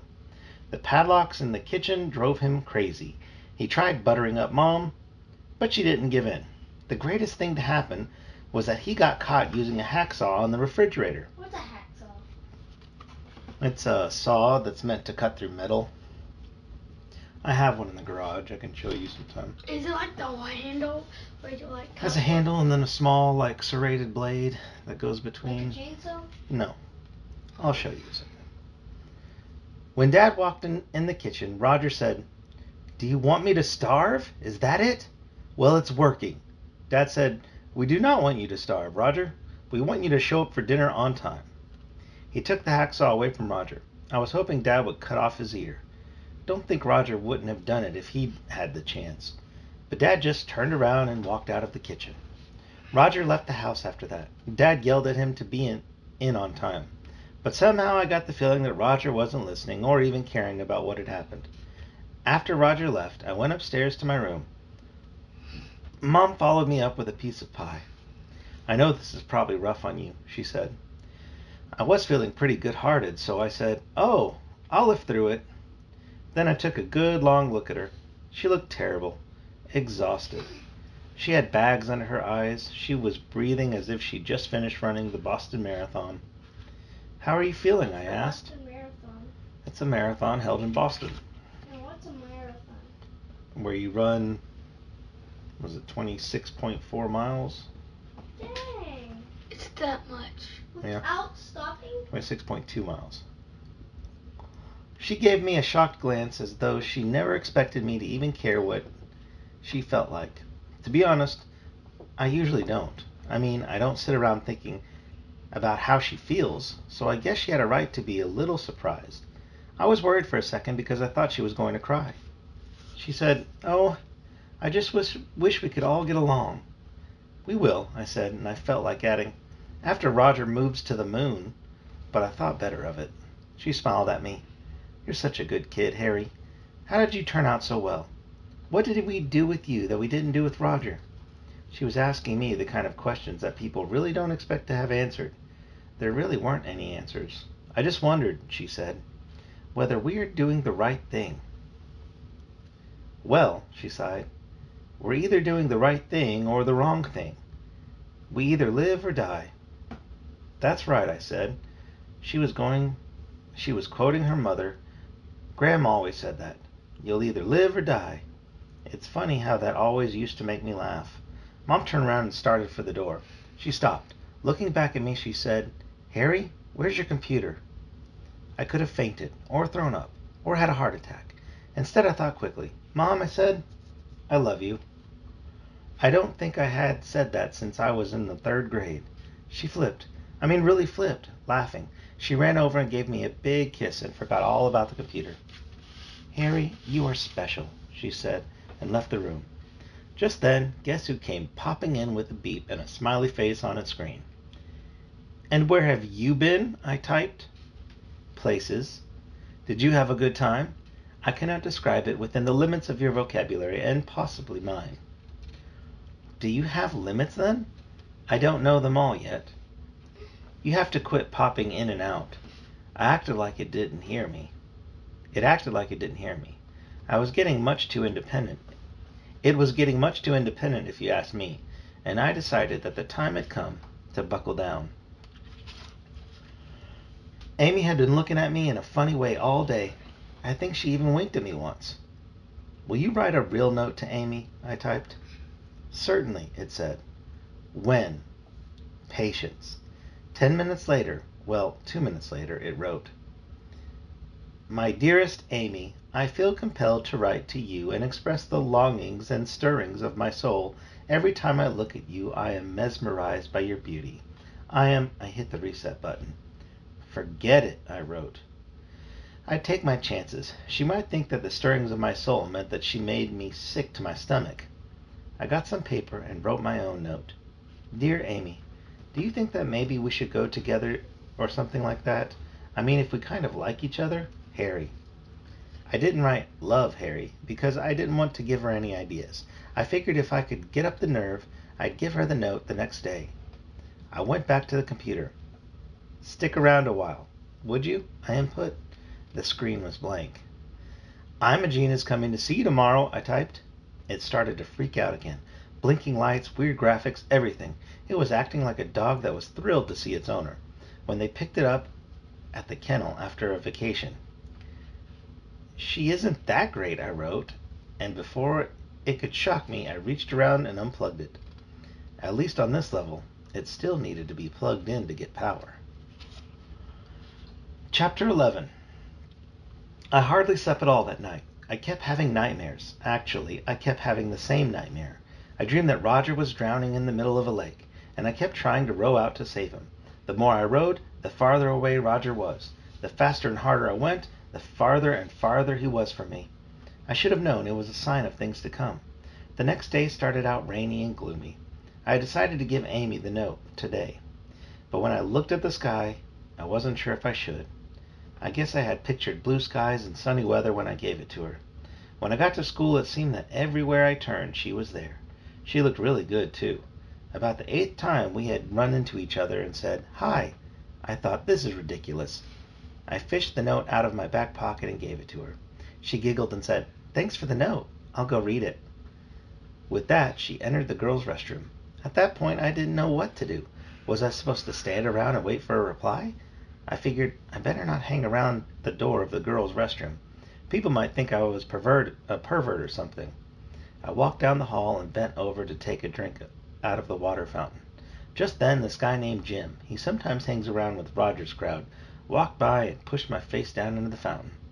"Hi, runt," he said. Kids do that to each other all the time. It really wouldn't have been so terrible except that he hit me just a little too hard and my nose struck the spout of the fountain. I practically hooked one of my nostrils on it. Something was running down my nose. I wiped it away with my hand and saw that my finger was smeared with red blood. Great, I thought, a nosebleed. Of course I didn't have Kleenex or a handkerchief or anything. I threw my head back and tried to make my way to the restroom. When I was almost there, Amy came running up and said, "Great note, Harry. I wrote you one back." Then she noticed the blood pouring out of my nose. "That's really sickening, Harry. Really." I pushed my way into the boys' restroom and turned the white sink pink. Amy was right. I was sickening. I hate nosebleeds. After about 10 minutes, it stopped. By then, I was late for class and I noticed I had blood all over my favorite t-shirt. Jim came into the restroom just then and said, "Hi, runt. You skipping class too?" "Not exactly." "Oh," he said, and stomped over to the urinal. Now I knew what I was about to do was rotten, and I would eventually have to pay for it. But I couldn't help myself. All I could think of was getting revenge. While Jim was going to the bathroom, I came up behind him, shoved him on the back, and said, "Hi yourself, runt." Jim turned around and I saw that he had done just what I had planned. He'd wet his pants. I left the room quickly as he was screaming, "You no good little," and went straight to the nurse's office where I asked for a pass to go home and change my shirt. She took one look at me and asked no questions. Actually, she did ask me if I wanted to be checked for head lice while I was there. I said no. She called my mom to make sure it was okay, and then she released me. It didn't take me long to get home. We live only about 8 blocks from the school. I opened the front door, ran upstairs, and entered my room. There was no computer in sight. I was mad at myself because I had forgotten to unplug it this morning. No sense in giving it power to do whatever it wanted. I changed my shirt and started to go when the computer shimmered its way back into my room. On the screen was, "Hi, Harry. Cannot stay. See you later. Hal says hello." Who is Hal? I started to type, but the computer left while my hands were still on the keyboard, or rather, where the keyboard had been. "It's so nice to have a computer around the house," I said sarcastically. I hardly ever saw the thing anymore. I went back to school and dodged Jim the rest of the day. It didn't really matter because I knew he would get even eventually. Oh well, I thought, that's life. You either live or you die. This Daddy? time, it didn't make me laugh. Daddy? Yes. How did he wet his pants? Because he was standing at the urinal and he pushed him in the back, so he shook and he probably got pushed into the urinal, and so the pee. What is that? The urinal is where you pee in the bathroom. There's the toilet that sits on the ground that you sit on, right? And then those ones that stand up for guys. So he was standing there peeing, and we pushed him in the back into the urinal. Oh, while the water was pouring down? Well, like while he's peeing. So he got splashed in his Yeah. pants. So he peed his pants, kind of. Yeah.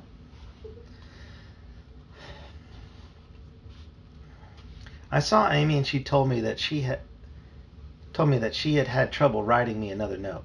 I told her I understood. She said she didn't know whether to give it to me or not. We looked at each other, not knowing what to say. Then Amy said, "Oh well, I might as well give it to you." "Why not?" I said.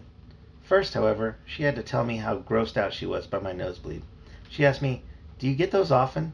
"Twice a day," I said. "Whether I need them or not." "Really?" No, I was kidding." "Oh," she laughed. "I thought you were serious." She handed me the note and I went down the hall to read it. It suddenly occurred to me how silly this whole note-writing business was. Hadn't we just talked together 2 minutes ago? I decided that writing notes was for the stuff you were too embarrassed to say in person. I opened her note. Amy had drawn these sickening little hearts around the words. It said, "Dear Harry, I think you are cut, and I want to be your girlfriend. Love, Amy." I whispered, "Harry, I think you are cut." Did she mean my nosebleed or what? Did she think I cut my nose? Then it hit me. She thought I was cute. It was nice to know there was a worse speller in the world than I was, I guess. But why did she have to put those silly hearts all over the note? School had ended for the day, and I hung around and shot baskets with my friend Rick. I figured that the basketball court was a pretty safe place to be in case Jim decided to jump me. The court was right outside of the principal's office, so I knew I could at least scream for help and possibly get it. Right in the middle of a jump shot, I remembered that Imogene was coming over. My run-in with Jim had completely pushed her out of my mind. I panicked because I still hadn't told my parents she was coming. I guess my worries must have shown on my face because Rick asked me what was up. So I told him about Jim. When he was through laughing and he could breathe again, he told me I had better get Roger to protect me. I'd rather die than ask for Roger's protection. I ran home, setting a new record for the 8-block dash. When I got there, Imogene was sitting outside the house in her car. I was beginning to think I had been stood up, she said. But she was smiling, so I didn't think she was too mad. I didn't want to admit that I had forgotten all about her. So I stammered a little and finally said, I got hung up on the way home. That's fine, Harry. Now, what do you say we go inside and get our hands on that computer? She was rubbing her hands together as she was saying this.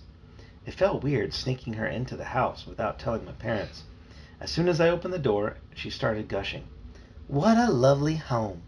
What is that room over? But I cut her off. The computer is upstairs, I said, and we headed straight for it. On its screen was, Hi, Imogene. Isn't that something, she said, just thrilled with the whole thing. Well, what now, I asked, wondering what our next step would be. See if you can get it to disappear for you, she said. Okay, I said. Here goes nothing. I didn't even have to type anything. The smart aleck thing read our minds and zapped itself out. Oh my, said Imogene. Harry, are you home? Said my mother, who had just come in the back door. Oh my, I said, as I thought about disappearing myself.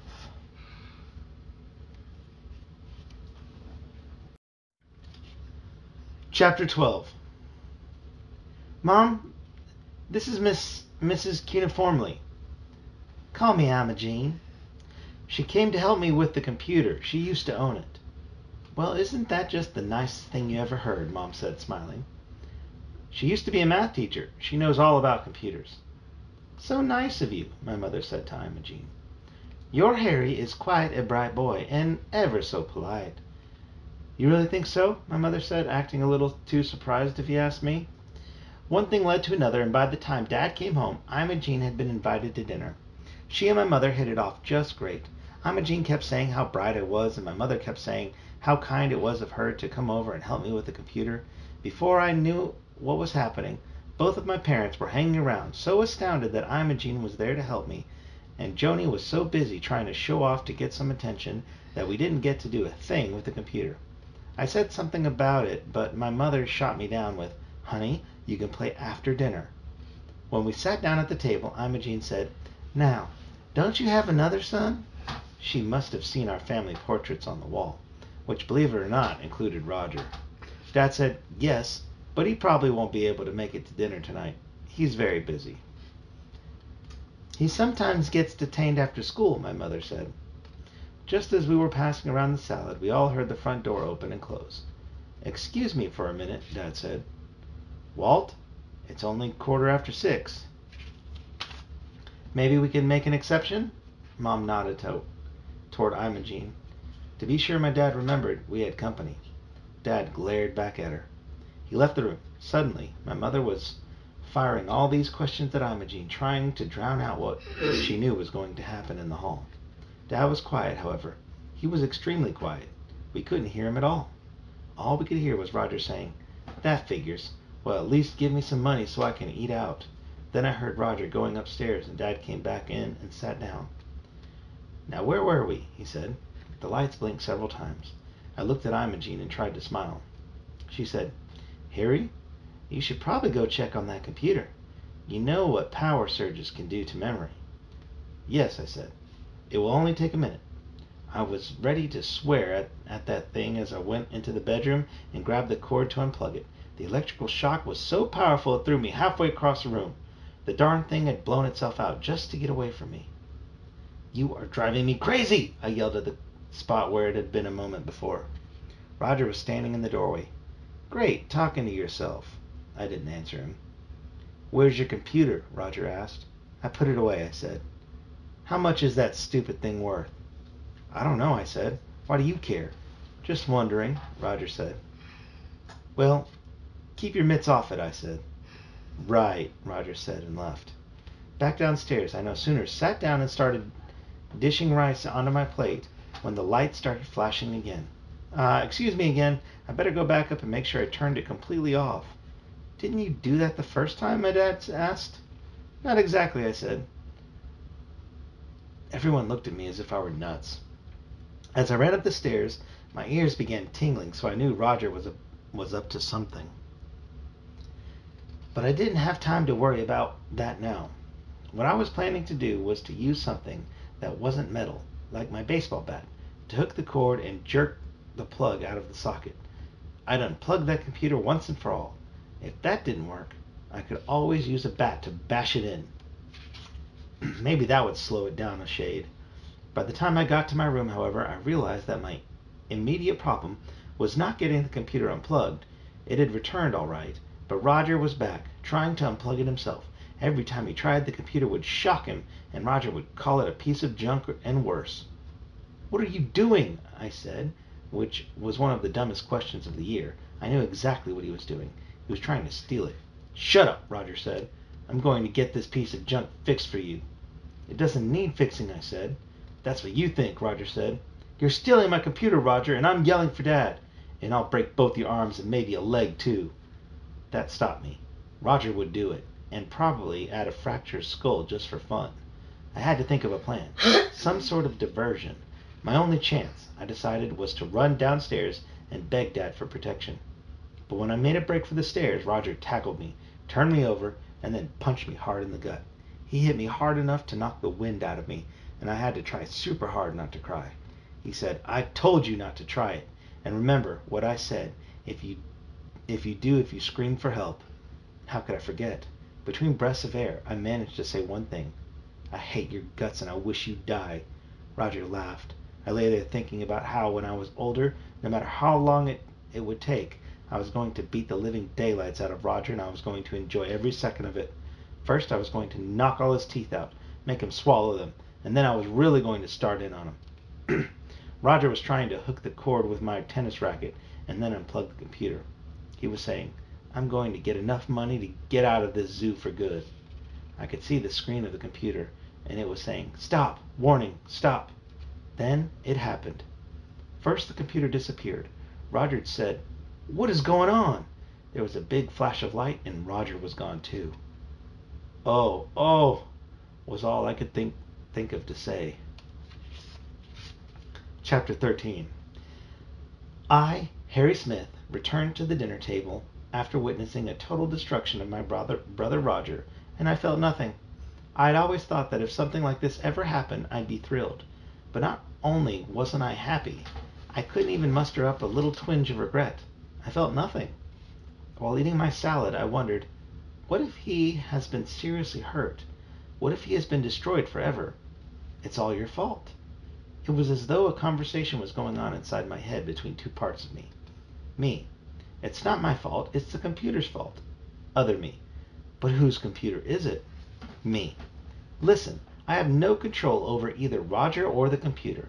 What either one does isn't my fault. What am I? Their parent? Am I their babysitter? Other me. He's your brother. I almost said, "Am I my brother's keeper?" before I remembered that that's what Cain said after he bumped off his brother Abel. Me. Oh, me. He was stealing my computer. Other me. That is beside the point. He's been zapped to who knows where, and now, what are you going to do about it? Me. What can I do about it? Other me. Don't ask me. I thought I heard my name, so I turned back to the table conversation.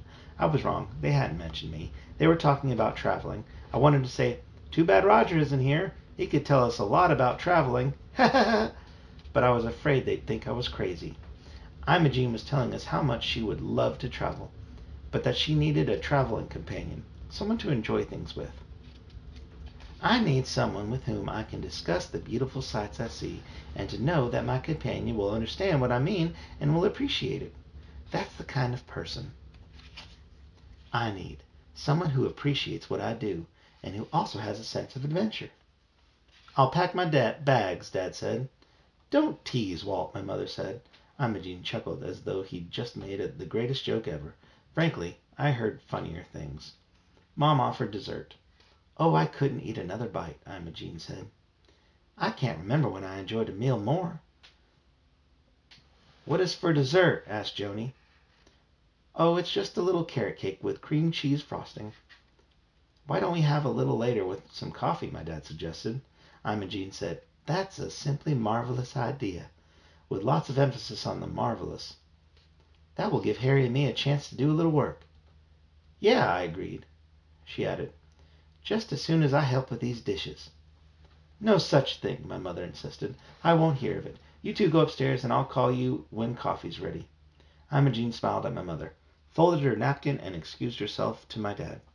Upstairs, I closed my door behind us. Imogene said, Harry, you have simply marvelous parents. Do you realize what the computer has done? I said, noticing that it was back in the room, making the disk drive dance. It was working it so hard. Imogene looked at me, surprised. I had raised my voice quite a bit. It zapped my brother to who knows where. You mean it made him disappear? You got it, I said. Oh my, was all she said. She stood looking at it. She was biting her hand. Helps me think, she said when she noticed me staring at her. She bit her hand some more. Harry, she said, we have to do something. That's what I thought, I said. What? I was beginning to feel really scared and guilty. Maybe I really had murdered Roger. Well, she said. Well, now let's see. Well, no doubt about it, we simply must get him back. Zapping people to heaven knows where simply will not do. We have to just sit down here and decide upon a logical way to retrieve him. Right, I said. You have such a nice, tidy room, Harry. Thanks. Now tell me exactly what happened. I told her. Oh my, she said. We stood there for a minute looking at the computer. Then we sat down. I can't think of anything logical to do, can you?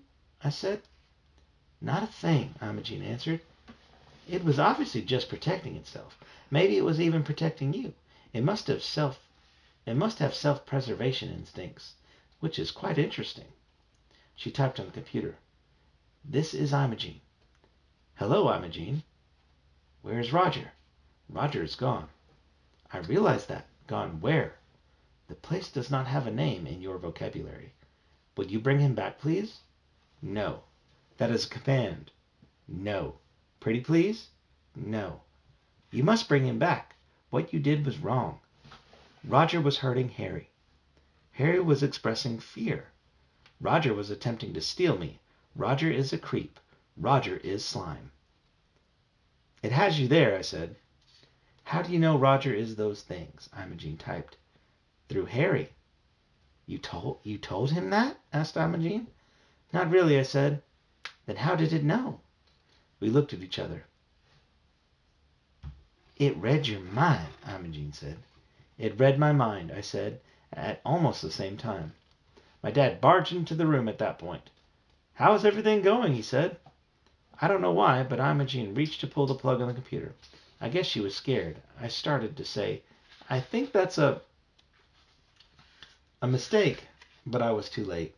It shocked her so hard she fell back into the chair. Oh, God, I screamed. It killed her. My dad rushed over to her. Imogene sat up. I'm fine, she said. Just a little shock. She chuckled at her pun. It shocked you? Dad asked. Just a little, Imogene said. Well, I'd better turn it off, said Dad. No, Dad, that's okay. I'll do it, I said. It was too late. Dad touched the switch and he got shocked. My goodness, he said. I better take this thing and get it fixed tomorrow. It's a hazard. A sudden horrible thought crossed my mind. If they could fix it, that might be the end of Roger forever. God, don't let them fix it. I'm sorry for everything I ever said about Roger, I prayed. Imogene must have been thinking the same thing. Oh, it will be all right, she said. Probably just needs a rest. No, my dad said, while I managed to hook the cord with my baseball bat to unplug it. I think I'd better take it in first thing tomorrow. Imogen gasped a little. I could tell she didn't know what to say. She bit her hand again. I have a confession to make, she finally said. My dad laughed. What could you ever have to confess? It began doing the same thing when I owned it, and I was told it couldn't be repaired, so I got rid of it. It was an extremely deceitful thing to do, and I ought to be horsewhipped. Harry here could have gotten hurt, and it would have been my fault. I looked at my dad, wondering if he would buy her story. It was sort of true. Imogen pulled herself up very stiffly and straight and began rubbing her wrist with her handkerchief. She then stuffed the hanky into her cuff. Mr. Smith, I insist that you let me buy this machine back at full price. She said it with all the power of her teacher's voice. Dad looked as though he'd just been hauled back to grade school. He sort of cowered and said, Well, if you insist. Imogen said, I insist. Let's shake on the deal. They shook hands. Coffee's ready, my mother yelled up the stairs. Are you sure? Dad asked Imogen. Quite sure, Imogen said, and smiled. You've allowed me to right my wrong. I thank you. Harry, you can bring the computer over to my place tomorrow. Do you have a wagon or something to carry it in? Sure, I said, thinking how stupid I would look pulling that thing in a wagon. I was also wondering how having the computer at Imogen's house was going to help get Roger back. It did, however, keep it out of the repair shop, and that was the important thing. We would never have gotten Roger back then. We went downstairs. My mother said, Did you get a lot done? I looked at her with as straight a face as I could imagine and said, I'm not sure. Chapter 14. I didn't enjoy the dessert at all. I was too busy wondering if I was going to be prosecuted for the murder of my brother, and I have to admit, I was beginning to feel guilty. Maybe I could have done something to stop the computer. And what was I going to say to my parents? I knew they would just assume that Roger had run away. I could save myself a lot of trouble by keeping my mouth shut. But I knew the truth, and from every movie I've ever seen, I knew that people who keep a deep, dark secret always go crazy. I looked over at my dad. He was staring at me. When our eyes met, he looked at me curiously. I panicked. He suspected something. I could tell. He was beginning to think everyone could read my mind. After dessert, Imogen said she had to be getting home. As she was heading for the door, she patted my hand and said, See you tomorrow, Harry. Don't worry, we'll straighten this thing out. Don't you worry one little bit. She went on and on, telling my mother about what a nice family we were, which made me feel like crying. Good night, Harry, she said, and I went upstairs. I plugged in the computer and typed, What you did was very wrong. You have to bring Roger back. What I did was good, but Roger is gone. That is what you wanted. Not anymore. I want him back now. It is not what you want, Harry. Roger is bad. He will destroy us both. It is not logical to want him back. It is not what you truly desire. Dratted thing. I knew it was reading the dark corners of my mind. I had thought for so long about how much I hated Roger and how much I wanted to get rid of him that I couldn't think of anything else. I guess I still was sure I really wanted him back. I guess I still wasn't sure I really wanted him back. I mean, I felt strongly that I should get him back, but I wasn't dying to have him around all the time. I said aloud, How do I know what I want? Take my word for it. It's wrong to zap people out, even if they are Roger. You have to bring him back. Roger hurts you. He hurts your family. Roger is bad. It is logical to remove him. Okay, but Roger isn't all bad. You think he is very bad. You think there is nothing good about him. I realized then that if I wanted the computer to cooperate, I had to change the way I thought about Roger. I had to show it the good things about him. But I couldn't control my thoughts. Every time I thought about Roger, I remembered all the times he'd hurt me. I sat thinking, people aren't logical all the time. The computer did not answer me. Sometimes people don't like someone and they may say they want to hurt them, but they really don't mean it. The computer still wouldn't answer. Roger isn't completely bad. I just don't know how to show you. Finally, the computer answered me. I do not understand. Can you desire good things for a bad person? Yes, you're supposed to be able to. Show me how, Harry. I don't know how. Just think about Roger. I will read your thoughts. I want to understand. I tried. I kept thinking about Roger over and over. Nothing but total disgust came to mind.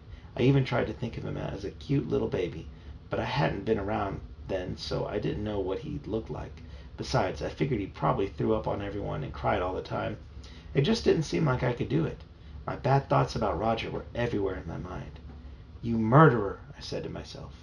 Suddenly I felt like all my thoughts were being sucked out by a powerful vacuum cleaner. I closed my eyes, and inside me flashed a picture of Roger. Right in the middle of him was a dot of bright light, the size of a pinhead. He was a beautiful bright light. It was the most beautiful white light you could ever imagine. I couldn't help looking at that light in Roger. I could see it growing. It became the size of a baseball. Then it was the size of a soccer ball. And then it was the size of a basketball. Soon it covered his upper body and filled his head. Then it was shooting into his arms and legs. Roger had turned into a body of beautiful light. He was perfect. As I kept staring at that light, I could feel it warming me. I couldn't think of what to say. I wanted to say something. Finally I said, "Thank you." Saying that felt good. I opened my eyes, and the room looked fuzzy, as if it were vibrating. There was a voice inside my head. It was the computer. I could hear the computer in my head. It said, "You release power, Harry. You have released incredible power. I understand." My whole room was filled with a rainbow of swirling colors. As the computer left the room, then there was a flash of light, a noise that sounded like a tree limb breaking in half, and there was Roger with the computer beside him. Roger's hair was filled with static electricity, and his eyes were as big as frisbees. "Wow," he said. "Where were you?" I asked him. "Huh?" said Roger. "Where did you go?" "How do I know?" "Let me tell you, though, that it was out of this world. We are talking about space." "Excuse me?" Roger said. "I have to go lie down. I'm wiped." When Roger left the room, everything settled down. The computer was sitting there humming to itself. "What happened?" I typed. "You taught me something." "What?" "Real power, Harry." It then zapped itself out, and I lay down. I was wiped too. What do they mean by white? Wiped out, like really tired. Chapter 15. The computer wasn't back in my room in the morning, and I wondered how I was going to give the computer to Imogene when it wasn't there to give. I was lying there thinking about last night, and I got up and called Imogene. When I told her what had happened, all she could say was, "It is so incredible." Just as I was ready to hang up, she said, "Harry, the universe is full of mysteries." I went to school feeling really good for some reason. I was hot, confident, and I liked myself. I went up to Amy and said, "Hi." She turned to me and shot me down completely. "Harry," she said, "I can't go with you anymore. I'm going with Bruce now." With that, she walked away. "Excuse me," I wanted to say, "but I never knew we were going together. I mean, I could have let that throw me, but this girl, Mary, came up to me a second later, and I gave her one of my big highs. She said, 'Hi, Harry. I've been meaning to talk to you.'" "You're kidding. About what?" "It's just that I heard you know something about computers. I wondered if you wanted to come over and take a look at mine." "You bet," I said without hesitation. Mary is good looks completely, and I could tell she wasn't the kind to write notes. My life was changing for the better right before my very eyes. When I got home from school, the computer was there waiting for me. On its screen was the message, "Let's go." "You don't have to be so enthusiastic," I said. "Wasn't it going to miss me even a little after all we'd been through together?" Now here comes the biggest shock of the day. I was walking down the stairs trying to carry the computer down without killing myself when Roger came out of his room, looked over the banister, and said out of the blue, "How's it going?" I mean, he sounded almost friendly. I must have looked like a flycatcher with my mouth hanging open. I almost dropped everything from the shock. "You know, about last night." Roger paused and took a deep breath. "I really don't understand what happened. I keep thinking about it, and I'm not sure I get it. I mean, I was there, and then here, and I felt some things. I said, I don't know for sure what happened either. I just feel different. Me too, I admitted. Roger looked confused. I can't really talk to anyone else about it. No, you shouldn't talk to anyone else about it, I agreed. Roger laughed a little, without coughing or snorting. You want to shoot some hoop after dinner? He said. Sure, that would be good. What could I say? For the first time that I could remember, I was feeling pretty good about Roger. Sorry about your computer, he said. Oh, it's all right. I like computers, but they're not that big a deal. You know, he said, I was really ticked off when you got one. I've wanted a computer for a really long time. You're kidding. Yeah, but the old man would never get one for me. He thinks I'm too stupid. No, he doesn't, I said. He just... And then, I didn't know what else to say. Roger, can I ask you a favor? What are brothers for? So I told him the story about what I did to Jim, including what he did to me. Will you tell him not to do anything? Roger laughed. His old laugh this time. Pretty funny. I'll see what I can do. There was an evil little gleam in his eye when he said that. I began to feel sorry for Jim. Almost. Thanks, I said. Do you remember Jim and what happened? The guy who made his nosebleed. Yeah. And so he pushed him into the toilet and made him pee his pants. Yeah, so he knows that Jim's wanting to get him back, so now he's going to have his older brother give him a little scare so he won't do anything to him. Imogene was waiting for me when I got to her house. What's the older brother's name? I forgot. Roger. Roger, so Roger's trying to give him a scare. Yeah, he's going to give Jim a scare so he won't mess with him. Imogene was waiting for me when I got to her house.